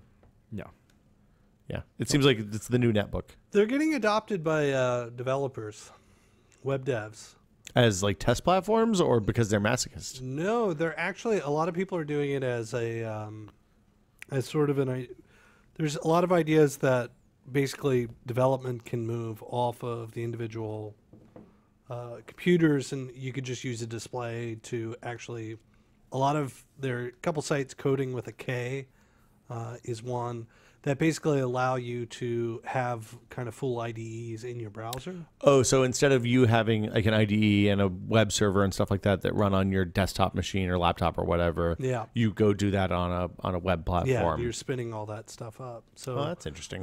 There's been some decent, posts around there, but I think it's still mostly cost driven more than anything. Like they're basically saying like, look here, you can go buy a $250 computer and be perfectly hackable, pretty quickly. But I mean, the Chromebook Pixel. Do you guys know about the controversy this week? The thing where Verizon turned off the internet before they were supposed to? Yep.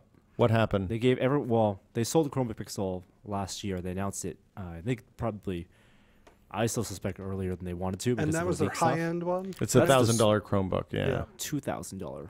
No. It couldn't have been $2,000. Oh, it was like $1,400, I think.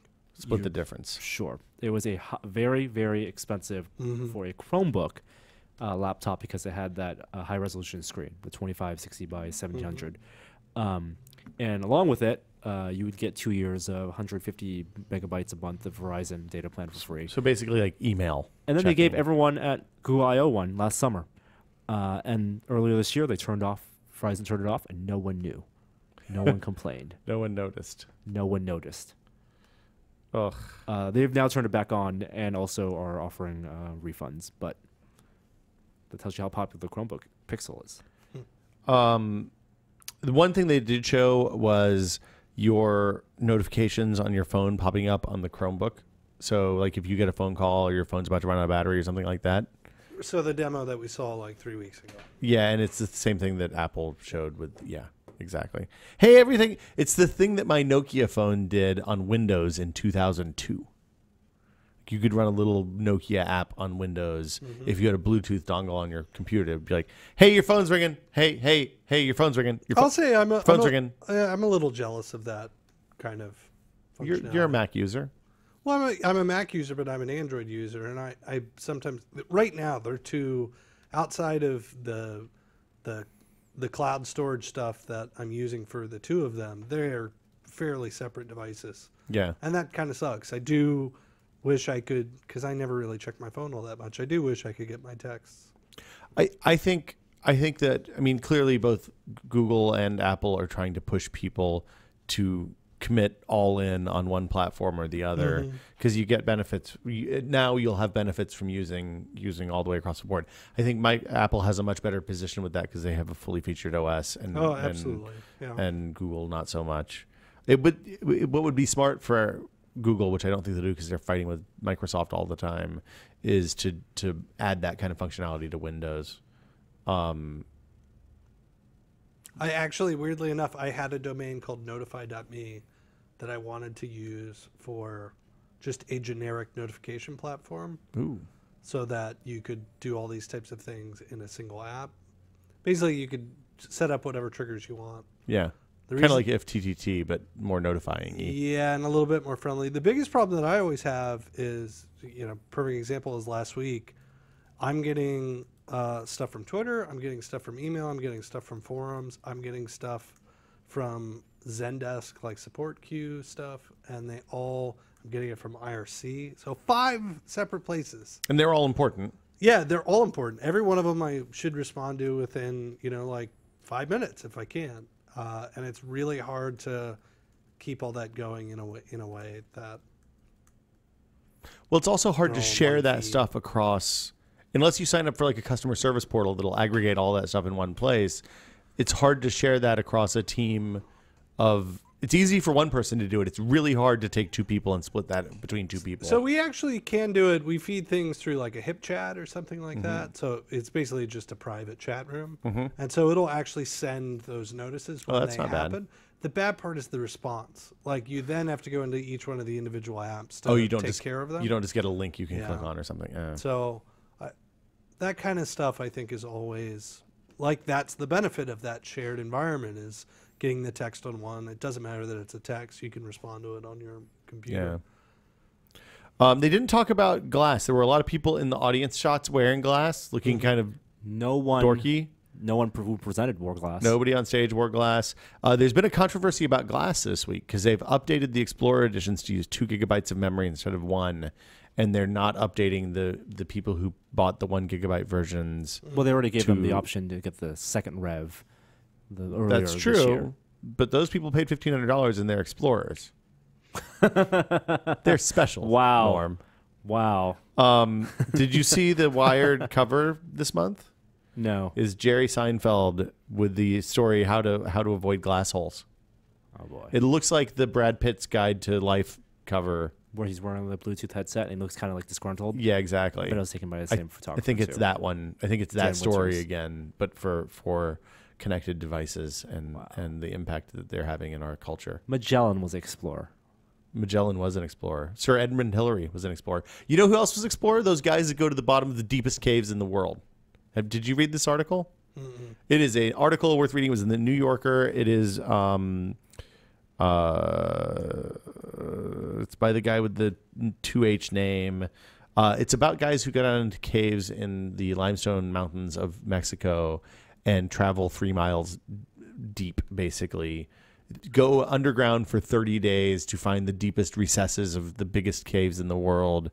And it's a fascinating article. Like it seems like a horrible and amazing way to live. because these guys go out into the middle of the jungle, they climb up a mountain, they find a little tiny hole in the mountain, they go into the little tiny hole, and then they painstakingly map hundreds of miles, well, maybe not hundreds of miles, but hundreds and hundreds of feet and 3, 4, or 5 miles of caves in places that basically like it's more difficult for them to get back. It takes longer for them to get back from the deep parts of the cave than it did for us to go to the moon and come back, with rockets. Bananas. It's bananas. It's really good. Oh, I read a neat. really good sci-fi, hard sci-fi What'd you read? book around The Martian. Oh, that book's great. Yeah, We talked about it a couple weeks ago with Veronica. It is absolutely wonderful. it is very good. Strongly recommend. Yeah. The premise, if you didn't watch that episode a few weeks ago, the premise is that people go to Mars. We're at essentially the Apollo 13 phase of Mars exploration, where we've done it once. Everybody was really stoked. We did it a second time. People were a little bit stoked, and by the third or fourth time, it was like, whatever. And then something bad happens. Yes. Yeah, it's definitely worth reading. Yep. Dan Weir, I think is the guy's name. Weir. Yeah, it is Yeah. Weir. Yeah, Might be a David or something. Yeah, but something something weird. like that. Yeah. It is super good. So a couple other things from I/O. There was a protester. Okay. Guy stood up on the There's stream. 2 protesters. Oh, 2? I missed the second one. He stood up and held up a sign that said something about Google should develop a conscience. What did the second one say? Same Second one thing. was during the conference. They were both during the conference. The second guy was talking about why are you making drones that kill people? Are they making drones that kill people? I don't know. Oh. They're not. Talking about Why- parking it's spots about in the mission NSA or and something? CIA. It was actually, I thought it was terrible timing on the protesters' part. Like, if you're a protester, are you tech savvy? One, how do you get in? Like, this isn't like, how protesters. It's a hard ticket. Like, we could get tickets, right? You had to be, you had to raffle for a ticket in advance and get in somehow, and know that you were going to go be a protester. But there's at this probably not conference. like huge security. You're once you looking get at the it ticket. the easy way, right? Like you're just saying the ticket side, but that's Yes. like just a scan, right? Once you get the ticket, it's So easy one, to get buying in. the ticket, getting the ticket is difficult because thousands and thousands of people, and the 2 protesters I'm sure they coordinated. There was some like dark internet group where they coordinated.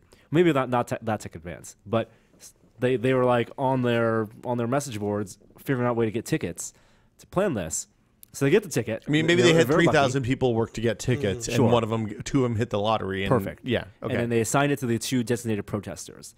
Then they're sitting through this conference, and are they tech savvy enough and Google I/O keynote savvy enough to know when it would be the most disruptive and get the most awareness? Because I think no, because the second protester came during the coding, the most boring part. Very interesting theory. The I very like most this boring thinking. part of the presentation. Oh, I stopped watching by that point. And the guy who was presenting was just like uncomfortable, very uncomfortable for everyone involved.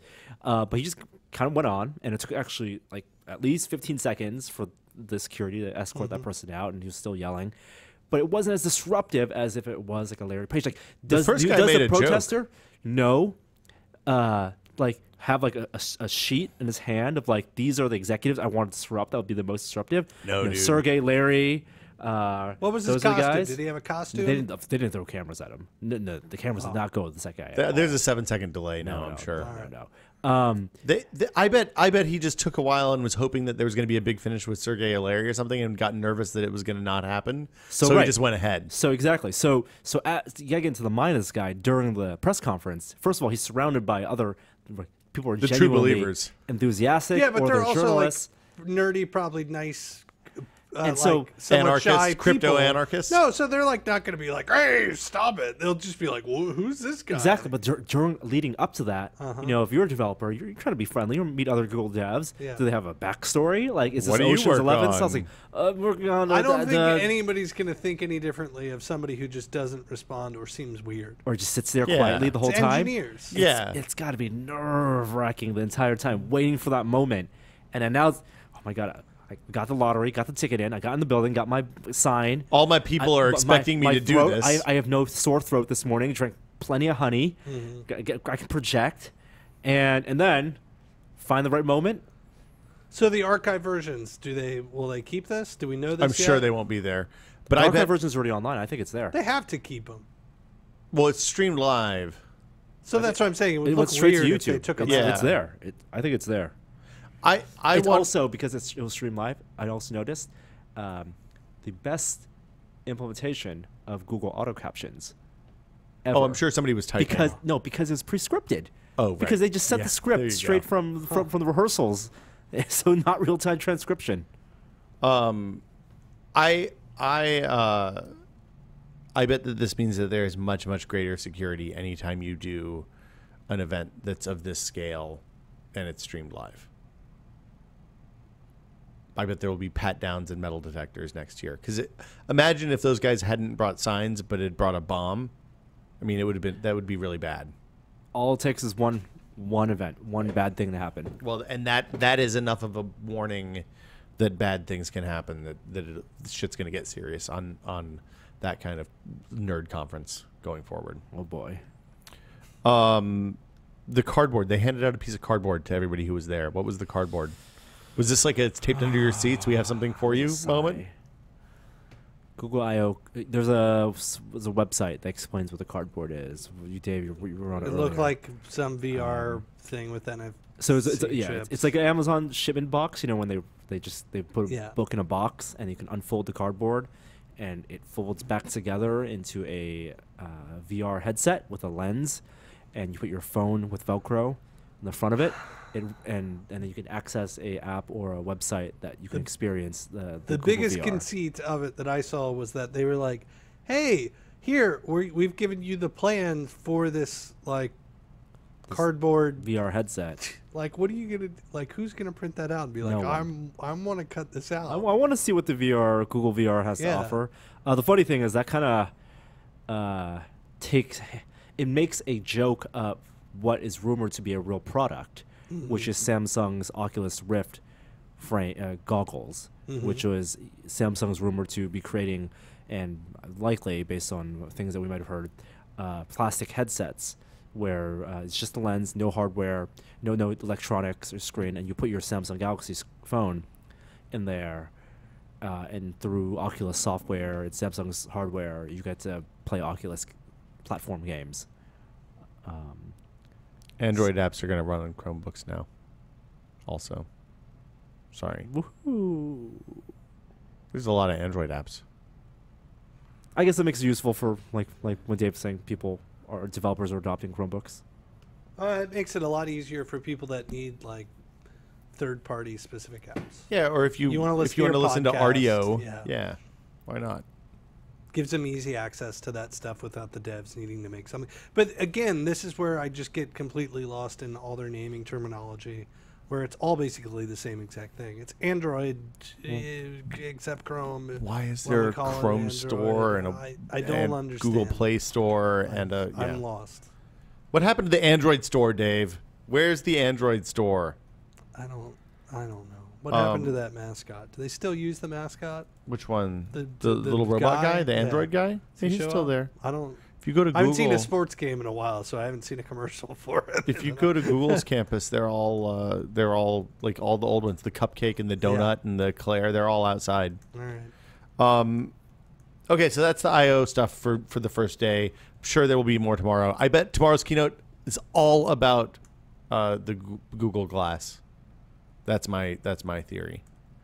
Some court news. The Supreme Court this morning rolled out they're putting out their decisions on some of the cases that they heard this spring. Two huge ones. I think the big one is probably that they've ruled that smartphones are greater than just phones, and thus the previous rules about search and seizure of the previous rule was that if you are arrested, then the police have the right to search your smartphone because the police had the right to search your phone. In the old days, they could look at your phone, look at the address book, and if you were a drug dealer or a terrorist, they could go through and find all the phone numbers. Or look at your previous calls. Exactly. Now they're saying because the smartphone is essentially a computer and is I think the language of the decision was really great because it was clearly written by old people because it was like it's a Rolodex and it's a dictaphone and it's a mimeogram and it's a photomagraphmatron and all these other things. 8-track player. They said it is subject to the same search and seizure rules as computers, and thus cops will need to get a warrant in order to search your phone if you're arrested for something I think this is a great decision by the Supreme Court. There's nobody is going to argue that is bad except for cops, probably. And, even freedom-loving cops would probably agree. And then the other one? The other one is bad. So Area, we've talked about them before. Mm-hmm. They are the cloud antenna TV provider company. They basically made a bunch of tiny little antennas they could put on roofs of buildings in New York and Boston and Utah and other places.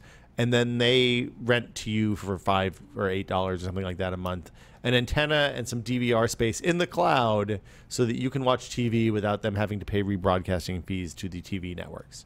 So if you are living in an apartment building and you don't want to pay for cable, but an antenna won't work for you, as is the case in many New York apartment buildings, you could pay your $8 a month to Aereo and get NBC, CBS, Fox, Univision, all the local over-the-air channels piped steaming hot into your house over the internet, which seemed like a really good deal. Seemed like a good way to watch sports and get news and stuff like that, if that's what you want out of your TV.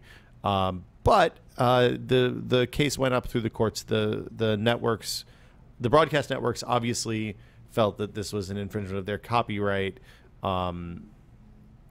because typically when you rebroadcast over the air network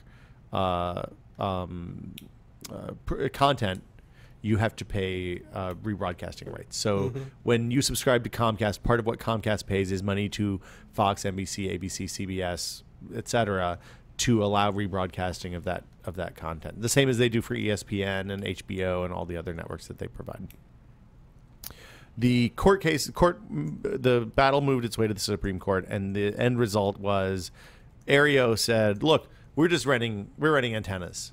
We're instead of having the antenna on top of your TV, we're putting it someplace that we get a better signal, and we're charging somebody for the convenience of that, of not having to have a piece of wire hooked on the back of their TV." The Supreme Court it was a split decision. The majority, which is what determined this, obviously, said essentially this is just an end around copyright law. This is like, if we do this, then it'll mean that DirecTV won't have to pay rebroadcast rights, and it opens the door.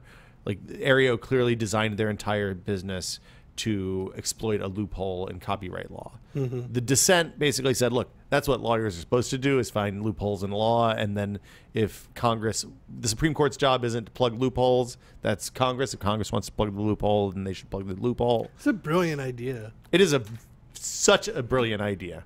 Like, I would have loved to have been around the genesis of that idea and then been like, can we do this?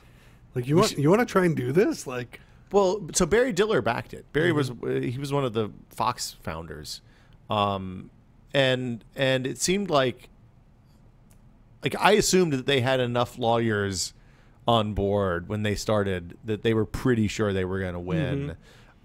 There's a couple of things that could happen now. They could essentially shut down. I guarantee you that the rebroadcasting rights are going to be so stupendous that they're doomed. They're not going to get rebroadcasting rights for NBC, CBS, Fox, unless they want to go to court over unfair, monopolistic practices stuff or something. They could sell antennas. They could turn that technology into something that you can buy for your house and put on your roof or in your attic or whatever. I'm interested to see, like, the cloud DVR part of that was really interesting, because I really like the idea of having TV that I record stuff. I don't have to have a piece of equipment in my house that breaks and is going to need replacing every few years. I just pay $5 a month or $20 a month or whatever for access to that. I always had trouble using the HD TV antennas. They're always, like, the only ones that are good are the ones that you climb up and mount on your chimney. Yeah. The ones that are inside always have problems. Depends where you live. Yeah, and the Bay Area is rough because NBC is not. There's not. Yeah, good when I broadcasting last here. did it, I was in Sausalito, and that's basically just a. Did you buy the new Wirecutter recommended one? No. Recommended one? No. I Give know it a shot. Yeah, should give it a shot. All right. Brad had good luck. I know with a Wirecutter recommendation for antennas, I think. So so that's a bummer. The one thing that they did say is that they specifically said, look, we don't want to we explicitly want this decision to not stifle innovation in cloud. I assume that somebody had to explain to them what cloud meant, but in services hosted on the internet, this is purely addressing Aereo's violation of copyright, not a condemnation of stuff hosted outside of the home as it pertains to fair use even. So, Sure. I mean, I guess it could have been worse, but it didn't seem like a very good, there's the cops can't search your phone for a traffic violation is such a huge win on the Supreme Court front. It's a little hard to get bummed out about Aereo, but there you are. So, Netflix killed their third-party UI APIs. This happened a couple of weeks ago. What the APIs Good thing did. screened shut down. Yeah, too soon, man. Poor Rory. What's going to happen to him? Yeah. Do you want to? You have intimate knowledge of this. Yeah. So Netflix used to give an API out that would give you some level of data around your viewing habits. So what you watched, what you rated, all this kind of information that you were putting in a Netflix, you could spit back out. Well, but it was also for all the data in their system, right? Yes, you could also get just the just a general use of their database, which is movie posters and movie synopsis and actors. It didn't go as deep. It was never a great product. 100% everybody will say that. It was kind of them satisfying. A lot of times with these public APIs, especially 5 years ago or whenever this one came out, it was mostly saying something like, hey, we need to have an answer against what are you doing with our, all this data that I'm putting in. So you always give a way out. And you say, look, we're not locking you in, all this kind of data you're putting in, you can get it out at any time. It's clumsy and we didn't spend that much time on it, but hey, here it is. Well, it was a trendy thing to do for a while too, because Amazon said when the birth of Amazon Cloud Services for the web was Bezos saying, hey, we need to do all of our Amazon web stuff off of APIs that run off of abstracted servers, right?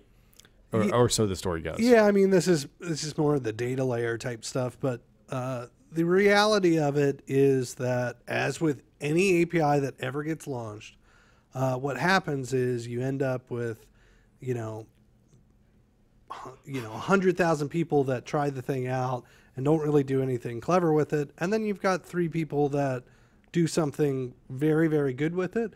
And those 3 people, immediately they get contacted by the company very early on because the company's like, hey, you just build a business off our public API. And they've already made agreements. Like they made agreements, I'm sure, years ago with Flickster and whoever. Can I stream it? Yeah, exactly. These Clickster main level programs that are using it. And so now at this point, it's just them saying like, you know what, what we thought was a goodwill thing that was going to help our PR is now actually becoming bad for us because we're now servicing these 3 or 4 companies that actually use the thing, and we've built them a completely different platform that we've now made an arrangement where we're making money between it. And everybody else, we don't really want to listen to this old crappy product that we built 5 years ago. It's much easier for us to just shut it down because in reality, nobody's using it, at a large scale. Or even if there's a lot of people signed up, there's no users. There's very small number of users actually using those products. So, it's really hard to look at those types of things. A lot of times when companies do something like this, they'll actually just shut down, new users, which Netflix, I believe, did last year. Mm-hmm. So they give, people the writings on the wall with a lot of this kind of stuff. But yeah, it's disappointing for a large company at that size they definitely could afford to spend time on it if they wanted. We have monkey parking. Do you know what monkey parking was? Yes, I listened to a KQED forum episode with Krasny. a couple of those guys this morning on. Oh, It's bad. Was it hour 1 or 2? It was hour 1, the 9 o'clock hour. Okay, so what's monkey parking? But we talked about monkey parking maybe a month ago. It's a app that lets you buy a parking space from someone else. No.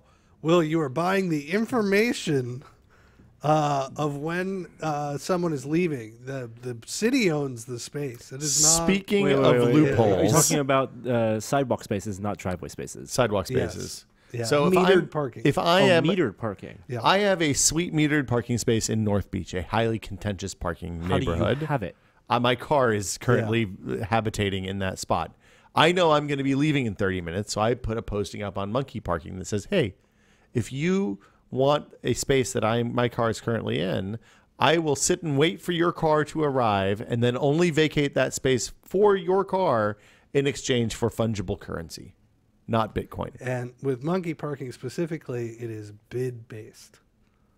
Explain what that Bid-based. means. It's auction. So I'm going to auction off my spot. I can hang around. I know that at my dinner is going to end in 20 minutes.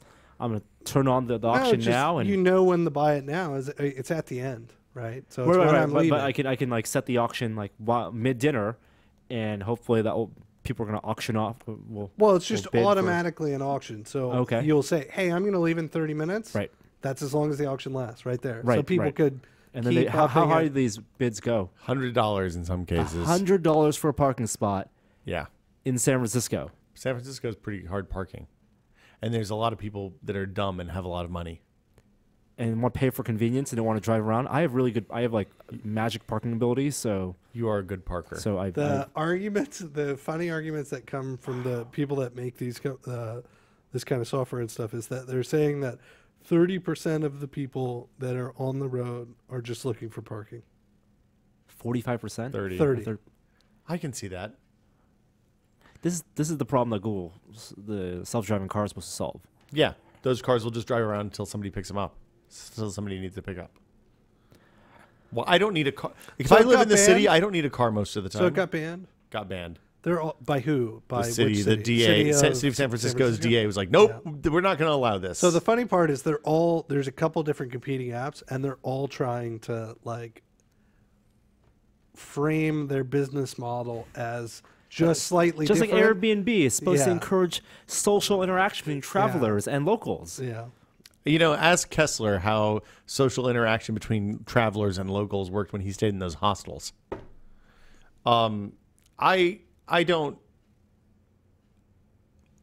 I object to this application on a fundamental level.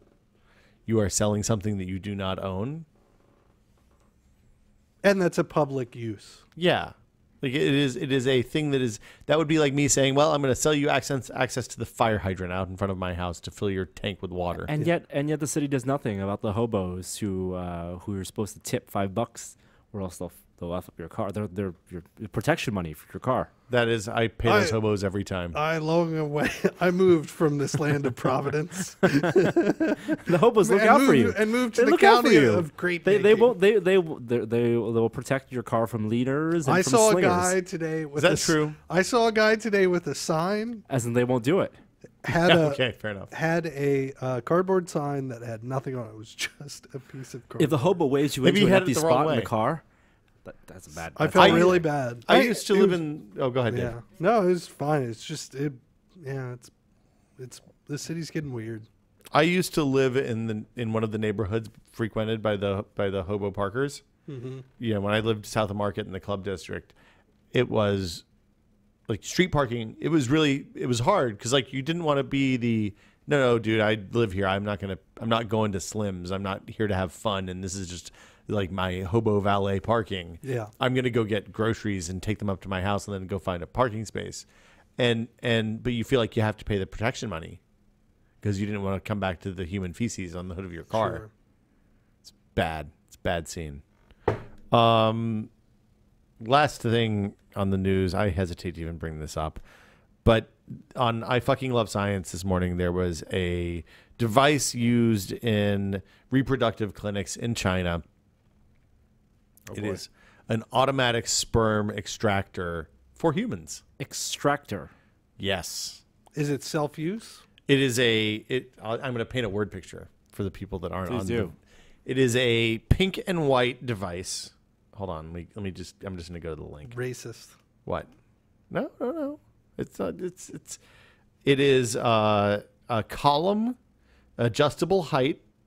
It has a receptacle on the front that looks as you might imagine. You adjust it to the appropriate height. You set the amplitude and frequency that you want the pulsation on the device.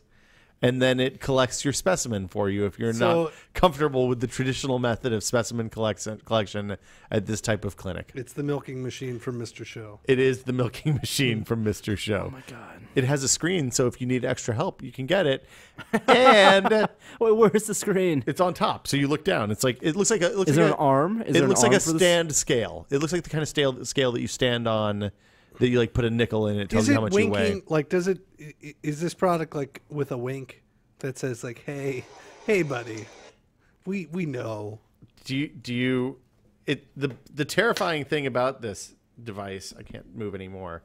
The terrifying thing about this device, the terrifying, It's like, you know, what it looks like a portal thing. Well, it looks like the walls in Doom 3. Okay, well, you think it looks like a turret from Portal, a turret. Right? I didn't think it was going to be a kiosk. Yeah, it's in a room. Yeah. There's no dividers even. So it looks like the brain bug, a skinny version of the brain bug of Starship Troopers. Yeah, the mouth of the brain bug, the pulsing. What? Yeah. What? Where? So this is supposed to be in hospitals or something? It's in reproductive clinics in China. So yeah, and you can adjust all sorts of things.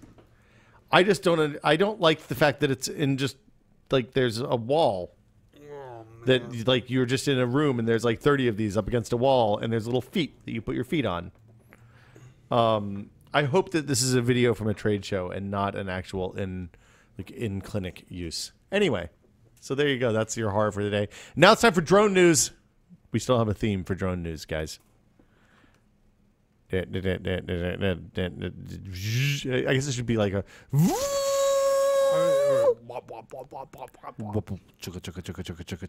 bunch of Chinooks, those, or maybe Sea Knights or something. The like Navy helicopters with the two propellers, blades. Yeah, I know what you mean. Yeah, like the low one and the high one. Spinny things. They flew over my house the other day, like 4 of them in a line. See, if you would have grown up in the D.C. area, all the would have time. been a surprise. Oh yeah, we always had the 5, the president. That's how you always Marine did the One. Because you'd have it'd be 5 helicopters. Are they all identical, so you don't know which one to shoot down? Yeah, and they all would go in around, and you'd always see it, and you'd be like, oh, he's going off to Camp David. Does your daughter do the thing like right now when my kid sees an airplane flying low or something, or we have the drone or whatever, she just goes and points at it. Like she's just like, there's a thing there. My kid does that. There's a thing all the time. Has nothing to do with drones. Oh right. And it's now with the word. It's dat. Dat. She's looking for vocabulary though. Dat. Yeah, exactly. You're her glossary. I am. Object permanence. The FAA released new guidelines for autonomous drones this week. So there's official FAA ruling and guidance.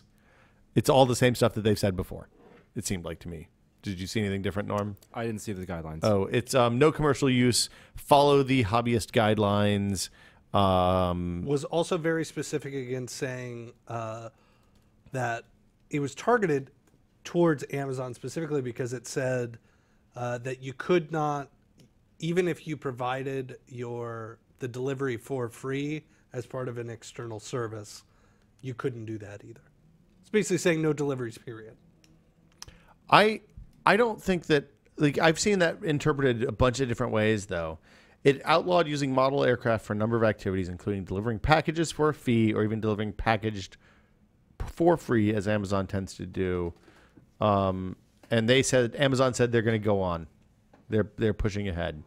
The FAA filing is about hobbyists and model aircraft, not Amazon. It has no effect on our plans. Go to hell, U.S. government. That's what Bezos said as he flew away on his space dragon.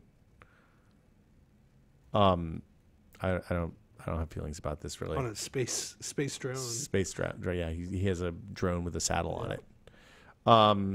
And DJI released Waypoint Nav for the Phantom 2. Have you tried this yet, Norm? Not yet. I need to replace the props on the Phantom. Oh right, concrete, trees. Joey. The Waypoint Nav is it's an app. Have you downloaded the app? It is part of the Vision app that you use to have the remote camera on the Phantom 2 Vision, and it lets you set over a GPS map, over a satellite map, 16 waypoints that you can set your Phantom to, the speeds between the waypoints, the altitude. Like orientation? Can you have an aim at a orientation. specific thing? Mm-hmm. I've loved your drone videos, by the way. They've been fun. We need to do more of them. Yeah. They're pretty This fun. next thing we'll do this in next They're week when Joey scary. comes They're back. part of the oh god, I'm scared for tested series. Watching Will with a table saw. It's part of So the scary. let's not. Yeah. Yeah. We like, it's not tested why- and safe. No, I know. That's why I love watching it. You're 'Cause waiting for me to lose a Yeah, finger. I can watch you guys do it. My thought with that was we have friends in the effects industry that could probably rig up a fake finger that we could, fling across the room and, spurt blood out if we wanted to, just to troll all the YouTube woodworkers who love to comment on my videos.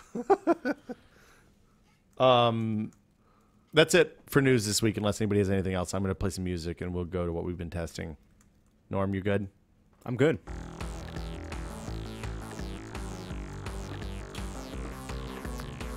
Dave Snider, Yo. what have you been testing?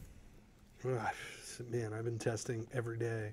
What- I've been testing my own stuff. I always test myself. You guys rolled out your release last week, right? We did, yeah. So we have lots of people testing our thing, and then we go, oh, God, what did we do? Why did we do that? Everything's working out okay so far? Yeah, it's People pretty good. excited? We've gotten good feedback. I'm pretty excited. People want to sign up. Can new people sign up yet, or is it still just Kickstarter backers right now? We just have the Kickstarter backers in there. If you go to webhook.com and put your name and the email address, we will send you an email. It'll be a month. Okay. In a month, everybody will be able to get in. Okay. Norman Chan, what are you testing? Whoops, testing this big phone. I saw the LG G3 yesterday in person for the first time. That's the LG Android phone that has a 2560 screen. Did it look? Yeah, I was compared to a 1080p screen right next to it. Yeah. I was unable to distinguish one screen being a higher pixel density than the other. Even with like photographs and stuff? Even with photographs. A video, yes. With movement, absolutely, but only one video I saw on YouTube. There's no streaming on mobile at that resolution, period. Even though YouTube has 4K, it's desktop only. A local playback video, which did not stream that or did not play back all that well, looked amazing at that resolution and the pixel density. Can you, when you shoot video on your phone, will it shoot in that resolution, or is it just 1080p? 1080p. Yeah. Something interesting is that phone also has an antenna because it's a Korean phone. So What do you mean all phones have an antenna? It has a pull-out antenna to take what? TV signals. Oh. Because that's something that is built into the guidelines in Korea. You have to have a TV in your I phone? think high-end phones, That's- the users prefer that. That's bananas. And so if I was in Korea, I would be able to watch some StarCraft live, analog. Wow. I guess it could be digital, You'd watch over-the-air StarCraft. over there. That sounds like the future for two different reasons. Are you still watching StarCraft? Nope. Are you watching any competitive esports? No.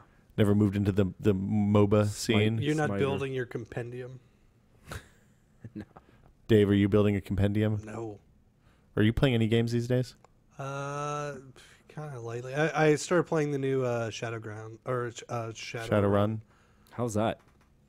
Text heavy. It's definitely very old school. It's hugely story based, but it's almost more of a novel than it is. Is this because there was an iOS one?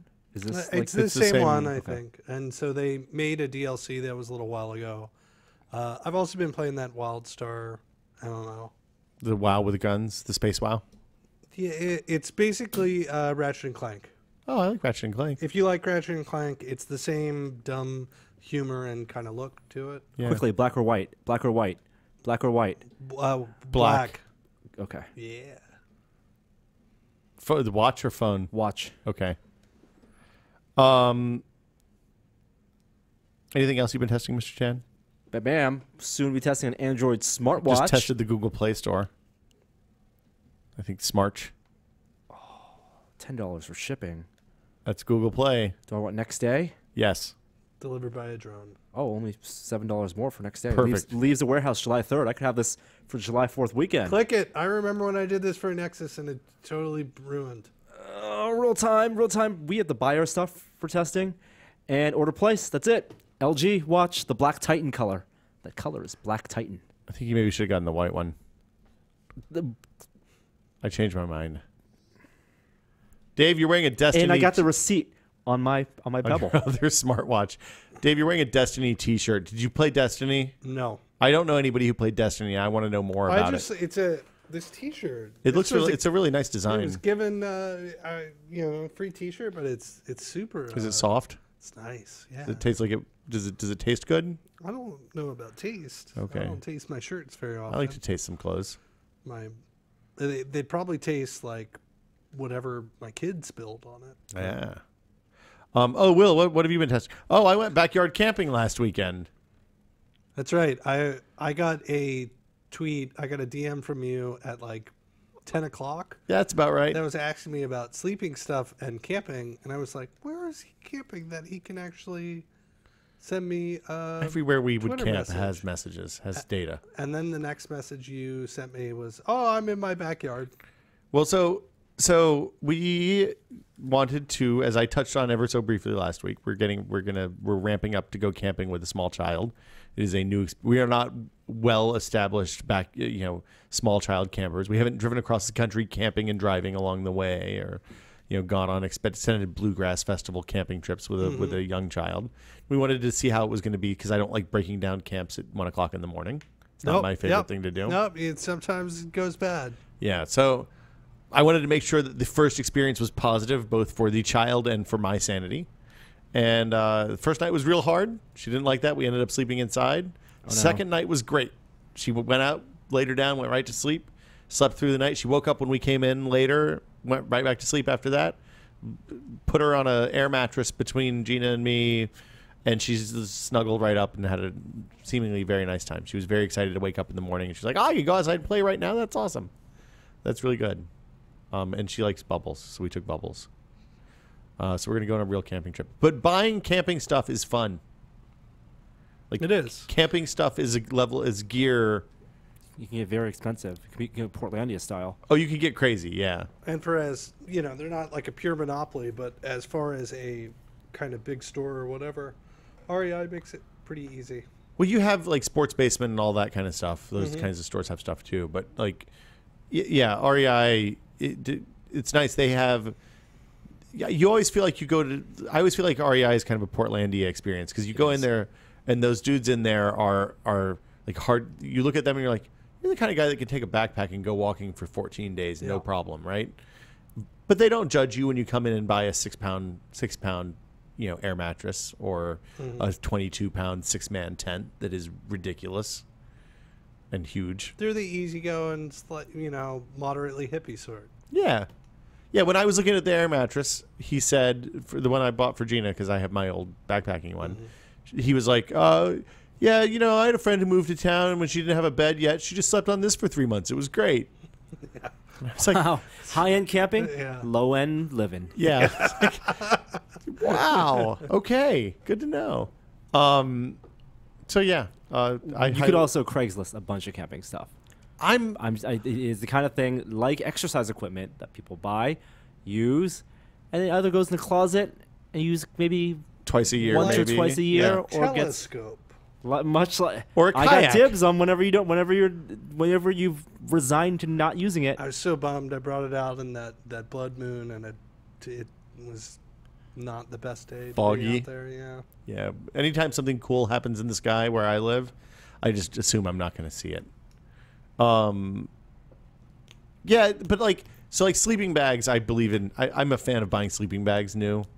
The tent, probably, because I don't like getting leaked on. But like stoves and stuff like that, totally a Craigslistable item.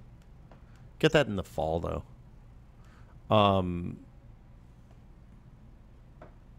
So yeah, and then we have some other stuff coming that we can't talk about yet, but that is potentially very exciting. So I guess that'll do it. Oh, we have letters. We have letters. I'm going to play the letters music. We do not have audio questions, so you can leave your headphones off, Norm. Here's the music. Emails? Well, but we do the other one. Emails. 'Cause it's, we don't do emails. We do Emails? No. Questions. Boom. Our first question comes to us from somebody whose name I can't pronounce. Yon. Hey, guys, and Jeremy. Oh, sorry. I live in London, but I'm originally from Dublin. Hometown trivia. Dublin is the anglicized name for Dublin, which literally means black pool, pronounced dove, meaning black, and lin, meaning pool. Good to know. My question is, I was wondering if you had recommendation for something to replace a netbook, but at a similar price point. I have an old 10-inch PC and would love to replace it with something that has the same functionality but improved performance. It's portable PC based with a full keyboard, similar size screen, and able to play old PC games like Red Alert, which are great for traveling. The Surface seems like it would be ideal, but it's also very expensive, with the Pro being $1,100 in the UK. Would the RT version do, or should I be looking for an Ultrabook? Thanks, Yon. It's the Irish spelling for Owen. There we go. Get an $800 Ultrabook. Yeah, $800 Ultrabook is where you're at. Unless you want to take the chance with the Chromebook and not be able to run any Windows applications on it and just use the web. And I mean, the good news is there are a fair number of games and stuff in the Chrome App Store. You'll just have to pay for them again if you already own stuff. Like, you won't be able to run Red Alert or something like that on it. Yeah, but you got to play Red Alert. Get yourself your... Do you remember, like, that was a glorious time for PC gaming. It's a good time. Because you could go to the store, and if a game sucked, you could still take it back. Yeah, and if you were a game addict like I was, you even had bad systems where you'd have somebody else return it for you so that they didn't know that it was you. Yes. Or Red Alert was great, though, because it had 2 discs, one for the blue campaign, the U.S. campaign, one for the Russians. Right. And my friend and I split it. Mm-hmm. He took the blue campaign, I took the red campaign, and then we just played multiplayer. Yeah. I don't think I ever played the campaigns. Really good game. Highly recommend it. Next question comes from Jakob, or Jacob. Jake, it seems. Hey, guys. Love the show and the channel. I'm going to SDCC, San Diego Comic-Con, for the first time this year with a couple of friends. Do you have any advice? What are some can't-miss events? Is there any stuff worth skipping? Oh, boy. That is a loaded question. You have been going to Comic-Con for what, like 13 years now? 10 years. 10 years. Your 10th Comic-Con. You've visited Comic-Con. You cannot see everything. Wait for the schedule to come out. Don't bother waiting in the line for Hall H. Ballroom 20 is a gamble if you want to do something in Ballroom 20. Which What's is Ballroom 20? Second biggest hall. What's Hall H? The biggest hall. So that's where like Robert Downey Jr. comes out, and Gwyneth Paltrow and Sam Jackson. If you want to do Ballroom 20, that is a full day commitment of waiting in line for maybe good seats. Does it matter? Like, if you can, like, sometimes at a Hall H toward the middle of the day, especially if there's a slow panel, you can just walk in. Nope. Not anymore. Oh no. Okay. No. They don't vacate any of the halls between panels. Like, it's not like after this panel, everyone leaves. It is, some people sit there like Rory used to sit there all day. Some people wait the night before for a panel that is the end of the next day. Like, so if Twilight is at the end of Saturday, somebody will be there on Thursday night. Yes, exactly. That's how I knew I was old, when I went to like a music festival and that had multiple stages. And it was just like, I'm good here. Yeah, I'm just gonna stay. I'm not gonna do the running back and forth. The bathroom's right over there. We have bars over there. I can get beer in the bath. I mean, I'm just gotta choose. Yeah, gotta choose. Yeah. Daft Punk, Romeo. Yeah. Which one? Which one did you choose, Norm? I did not have to make that decision. Okay. Anything you wouldn't miss? It kind of depends on how you're going to the. Like, if you're sleeping in your car. Here's what I would want to know: where would I go for good food nearby? That's a very good question. Yeah, food options. There are a lot of like street vendors. I'd say make your lunches. Don't go to a nice restaurant. Find a restaurant to sit down in, because it's dead time. Yeah. If you are planning on eating, eat a late lunch and a late dinner. The places are all open late. Don't eat between 11 and 1:30. Eat a 2 o'clock lunch and eat a 8:30 p.m. or 9 o'clock dinner. Yeah. And bring a snack for the afternoon. Like, always carry Cliff Bars or something like that. Hydrate. Yeah. If you start coconut water. If you notice that your fingers are swelling up, you need to drink more water. That's sunscreen, because even if you are planning on spending inside most of the day, you're gonna walk in and out of the convention center enough, and it's hot as shit and really sunny down there. Usually, you're gonna want sunscreen. If you have like a little, it sometimes rains, so if you have like a little. Like one of those raincoats that you can fold down into a bag, always a good idea to chuck that in your bag. And travel light. And find a schedule events of things that are happening in the evenings, because those are often the things that are easier to get into and more fun things. like parties and showcases and stuff like shows. that. Yeah, Shows. Buy tickets for. The thing I would say is, like, don't go crazy. Like, you're gonna get there. If you've never been before, there's a ton of shit to buy.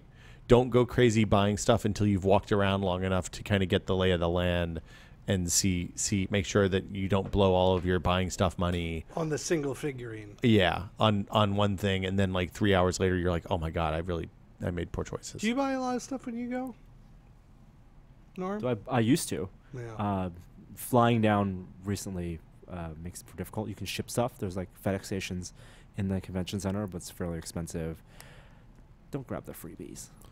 If you want to get cool stuff, the way to get cool stuff is to make sure you're near the front of the line, and then go to like the Mattel or the Lego or whatever the toy booths, because they'll frequently have like show limited stuff, and they'll only have 200 or 300 of them, so you can get like a rad Metroplex Transformer that's a reissue of the one from when we were kids. Sure. That then if you want to keep it, that's great. If you want to put it on eBay, you can put it on eBay and cover the cost of your whole trip. Metroplex. That's a pretty good grab. It is. I mean, you have to pay for it. Yeah. It's not free, but yeah, like I know I've talked to people who've been carrying those around all day when we've been there in the past, and they're like, yeah, I'll put this on eBay and I'll cover a significant portion of my trip. Yeah. Which, there you go. So like, I could see, if you're there for the whole time, I could see taking a day and going to Hall H if you can get in early in the day. And because like some people really like that. Norm is shaking his head at you. I know. Well, Norm has been to Comic-Con 10 times, and he doesn't think that seeing Robert Downey Jr. is cool. There is going to be an Avengers panel this year, isn't there? Is that next year? Avengers does come out in, I don't know, 2016, 2015? Star Wars comes out. There'll be a next Star year. Wars panel. There won't be a Star Wars panel. You don't think so? No. Star Wars will be at Celebration.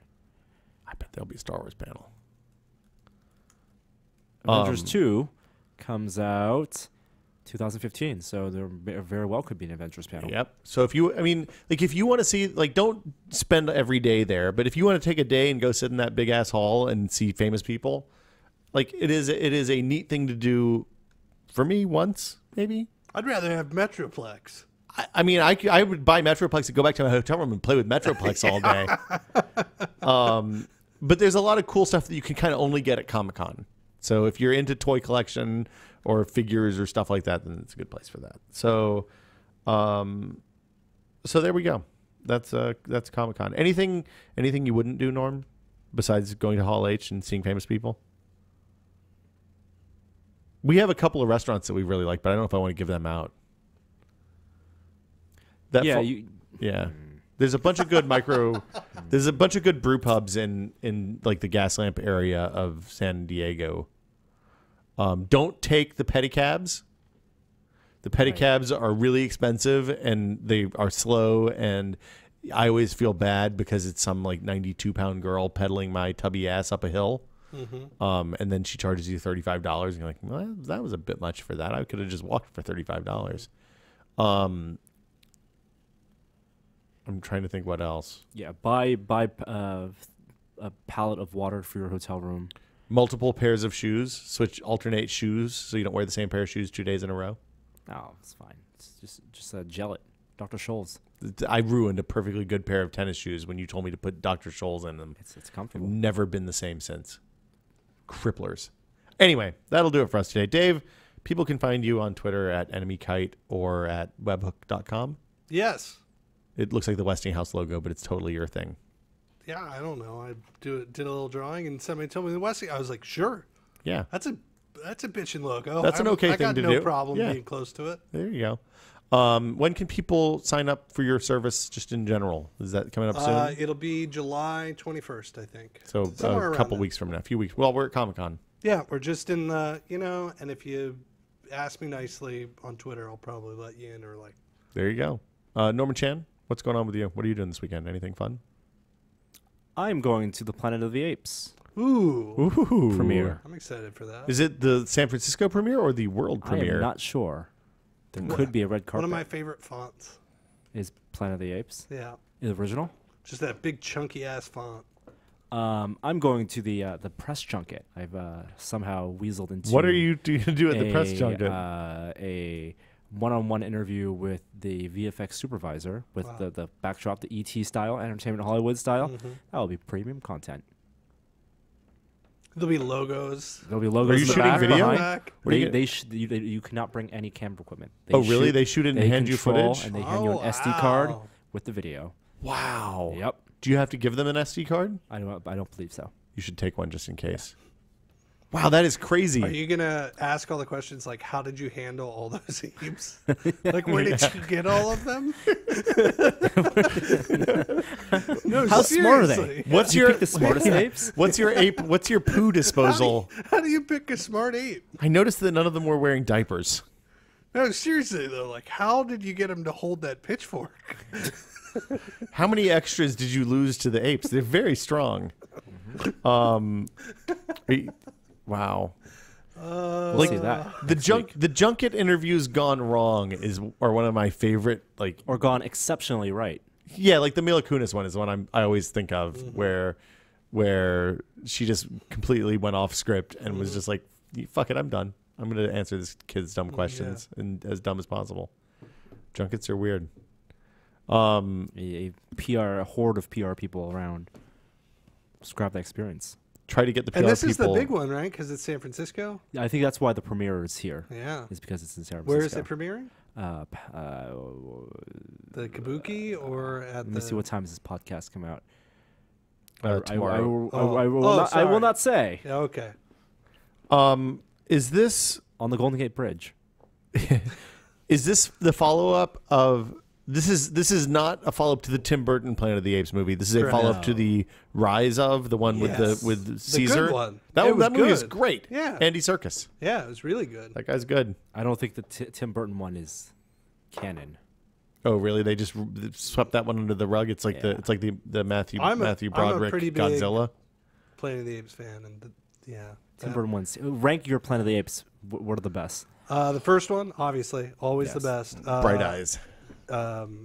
There's 5. The fourth one, which is Beneath the Escape from. That's the no, third one. it's Fourth the- one is it's the one Caesar with the being a riot. slave. Yeah, and, where it's the and riot. he names himself. Yeah, it's not it's Beyond the. no. That's the fifth one. Beneath is the second one. Which is the worst Escape is the third one. Then it's Battle it's for. not Rise. Battle for Battle's is the the fifth fifth one. Conquest of. Conquest. That's the maybe? fourth one. Yeah. Yes. So it's Planet of the Apes beneath the. I like Beneath the Planet of the Apes because it has the creepy humans. It's got you've got Ricardo Montalban in Yes. the third one. Third one is my second favorite. It's I go weird. 1, 3, 4, Is 3 the one 5, that's set in 2, the or 70s? 2, 5. It's the 3 is the one- one yes. that's where the apes come back Yes. and they are like fashionable. Yeah. And it's comedy. And it's weird. And then it's a dramatic ending. Yeah. Well, they've always been kind Hold on. of like talking. They've always been somewhat talking about society as it exists. They hold a little mirror bit. to society. And the 3 is the one that that tells the origin of how we got to that way. Because Yes. their baby is the smart one. Is Yes. Caesar. Is Caesar. 4 is sad, but I don't remember 4. 4 is great. it's very dystopian. Is Yeah. 4 the one with that's essentially like the Rise of the Robots in the Animatrix, He's but with the trying apes? to pretend that he is not smart. Oh, it's the one with he the gets- circus. No, the circus is the third one. Oh, That the circus one is basically they traveled back in time. yeah. And they're now there, and they end up killing them off. So they think they've killed these smart apes off, but there's a baby. The baby ends up being Caesar, who's in the fourth one, who ends up somehow away from Ricardo Montalban into the general ape populace, and is more closer to the last movie that just came out, which is Rise of the Planet of the Apes. Got it. And then the next one is about the fifth one is about the revolution. Well, the last one had the revolution. I guess this one is more what and what becomes of that. Gotcha. I like the circus. Circus was pretty good. I don't know how the thing that breaks down for me about the third one, the reason I didn't like the third one is if we know as a people that they come from the future, which we do because Charlton Heston went back, right? No, Charlton dies in like the first minutes of the Yes. second one. Oh, that's right, because he didn't That's want to be why in the it's- movie. Yeah, fair enough. But didn't the other guy come back? I guess he got killed in the first minutes of the first movie. Yeah. I can't remember how they. Only there was the apes come nuclear back. bomb. The second one was where everybody loved the nuclear bomb and Yeah, that just one was- weird cults. it's- Most of them are bad. The first and the fourth one are great. I'll have to go back and watch them. I have those on DVD. Yeah. That was one of my DVD collection purchases. I'm glad you like the fourth one because a lot of people like the fourth one. Really? Yeah. Oh, that one's like an actual has something to say. It's a good movie. Doesn't it, the fourth one end with the Ends with chaos. Like it's just everything's burning. I'm sorry, the fifth one ends with the peaceful, the babies and the ape. Yeah. That's, yes. Tim Burton one is terrible. That's all we can all agree on. It has Helena Bottom Corner as an ape. Yeah, it's terrible. It was real bad. Tim Wahlberg. Roth was kind of good. Was in he the it. human, or He was he the villain? He was the Dr. villain Zaius. ape. Yeah. No, No. he was like the villain chimpanzee. Oh, right, because he was the militarized general. And he was guy. good. Like he was good as a character, but the movie was terrible. Yeah, I Charlton remember. Heston was in that one too as an ape. Yes. Really? They did so much about how they were honoring the legacy of the Planet of the Apes movies, and then everybody went back and watched the Planet of the Apes movies. Like, I don't know about this. Favorite Charlton Heston science fiction franchise? Science fiction. Yeah, are you Omega Man? You got Soylent Green. You've got Planet of the Apes. That's pretty much it. It's the trifecta. I mean, Planet of the Apes. That's it. The first Planet of the Apes movie is a great movie, and nobody can take away from that ending. As much as people have now like made it a trope, that like if you are able to see that ending without knowing it, it blows your mind. That's true. You should all watch Planet of the Apes. Yes. We'll be back next week with another episode of This Is Only a Test. It's that show. Today's outro comes to you from Crodam. Crodam. It sounds like a product from a dystopian science fiction movie. Crodam. It's got what your prostate needs. Sorry, dude.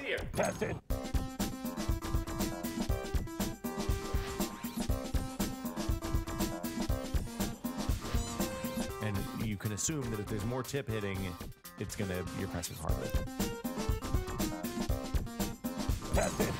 Smart pens. That was smart pens.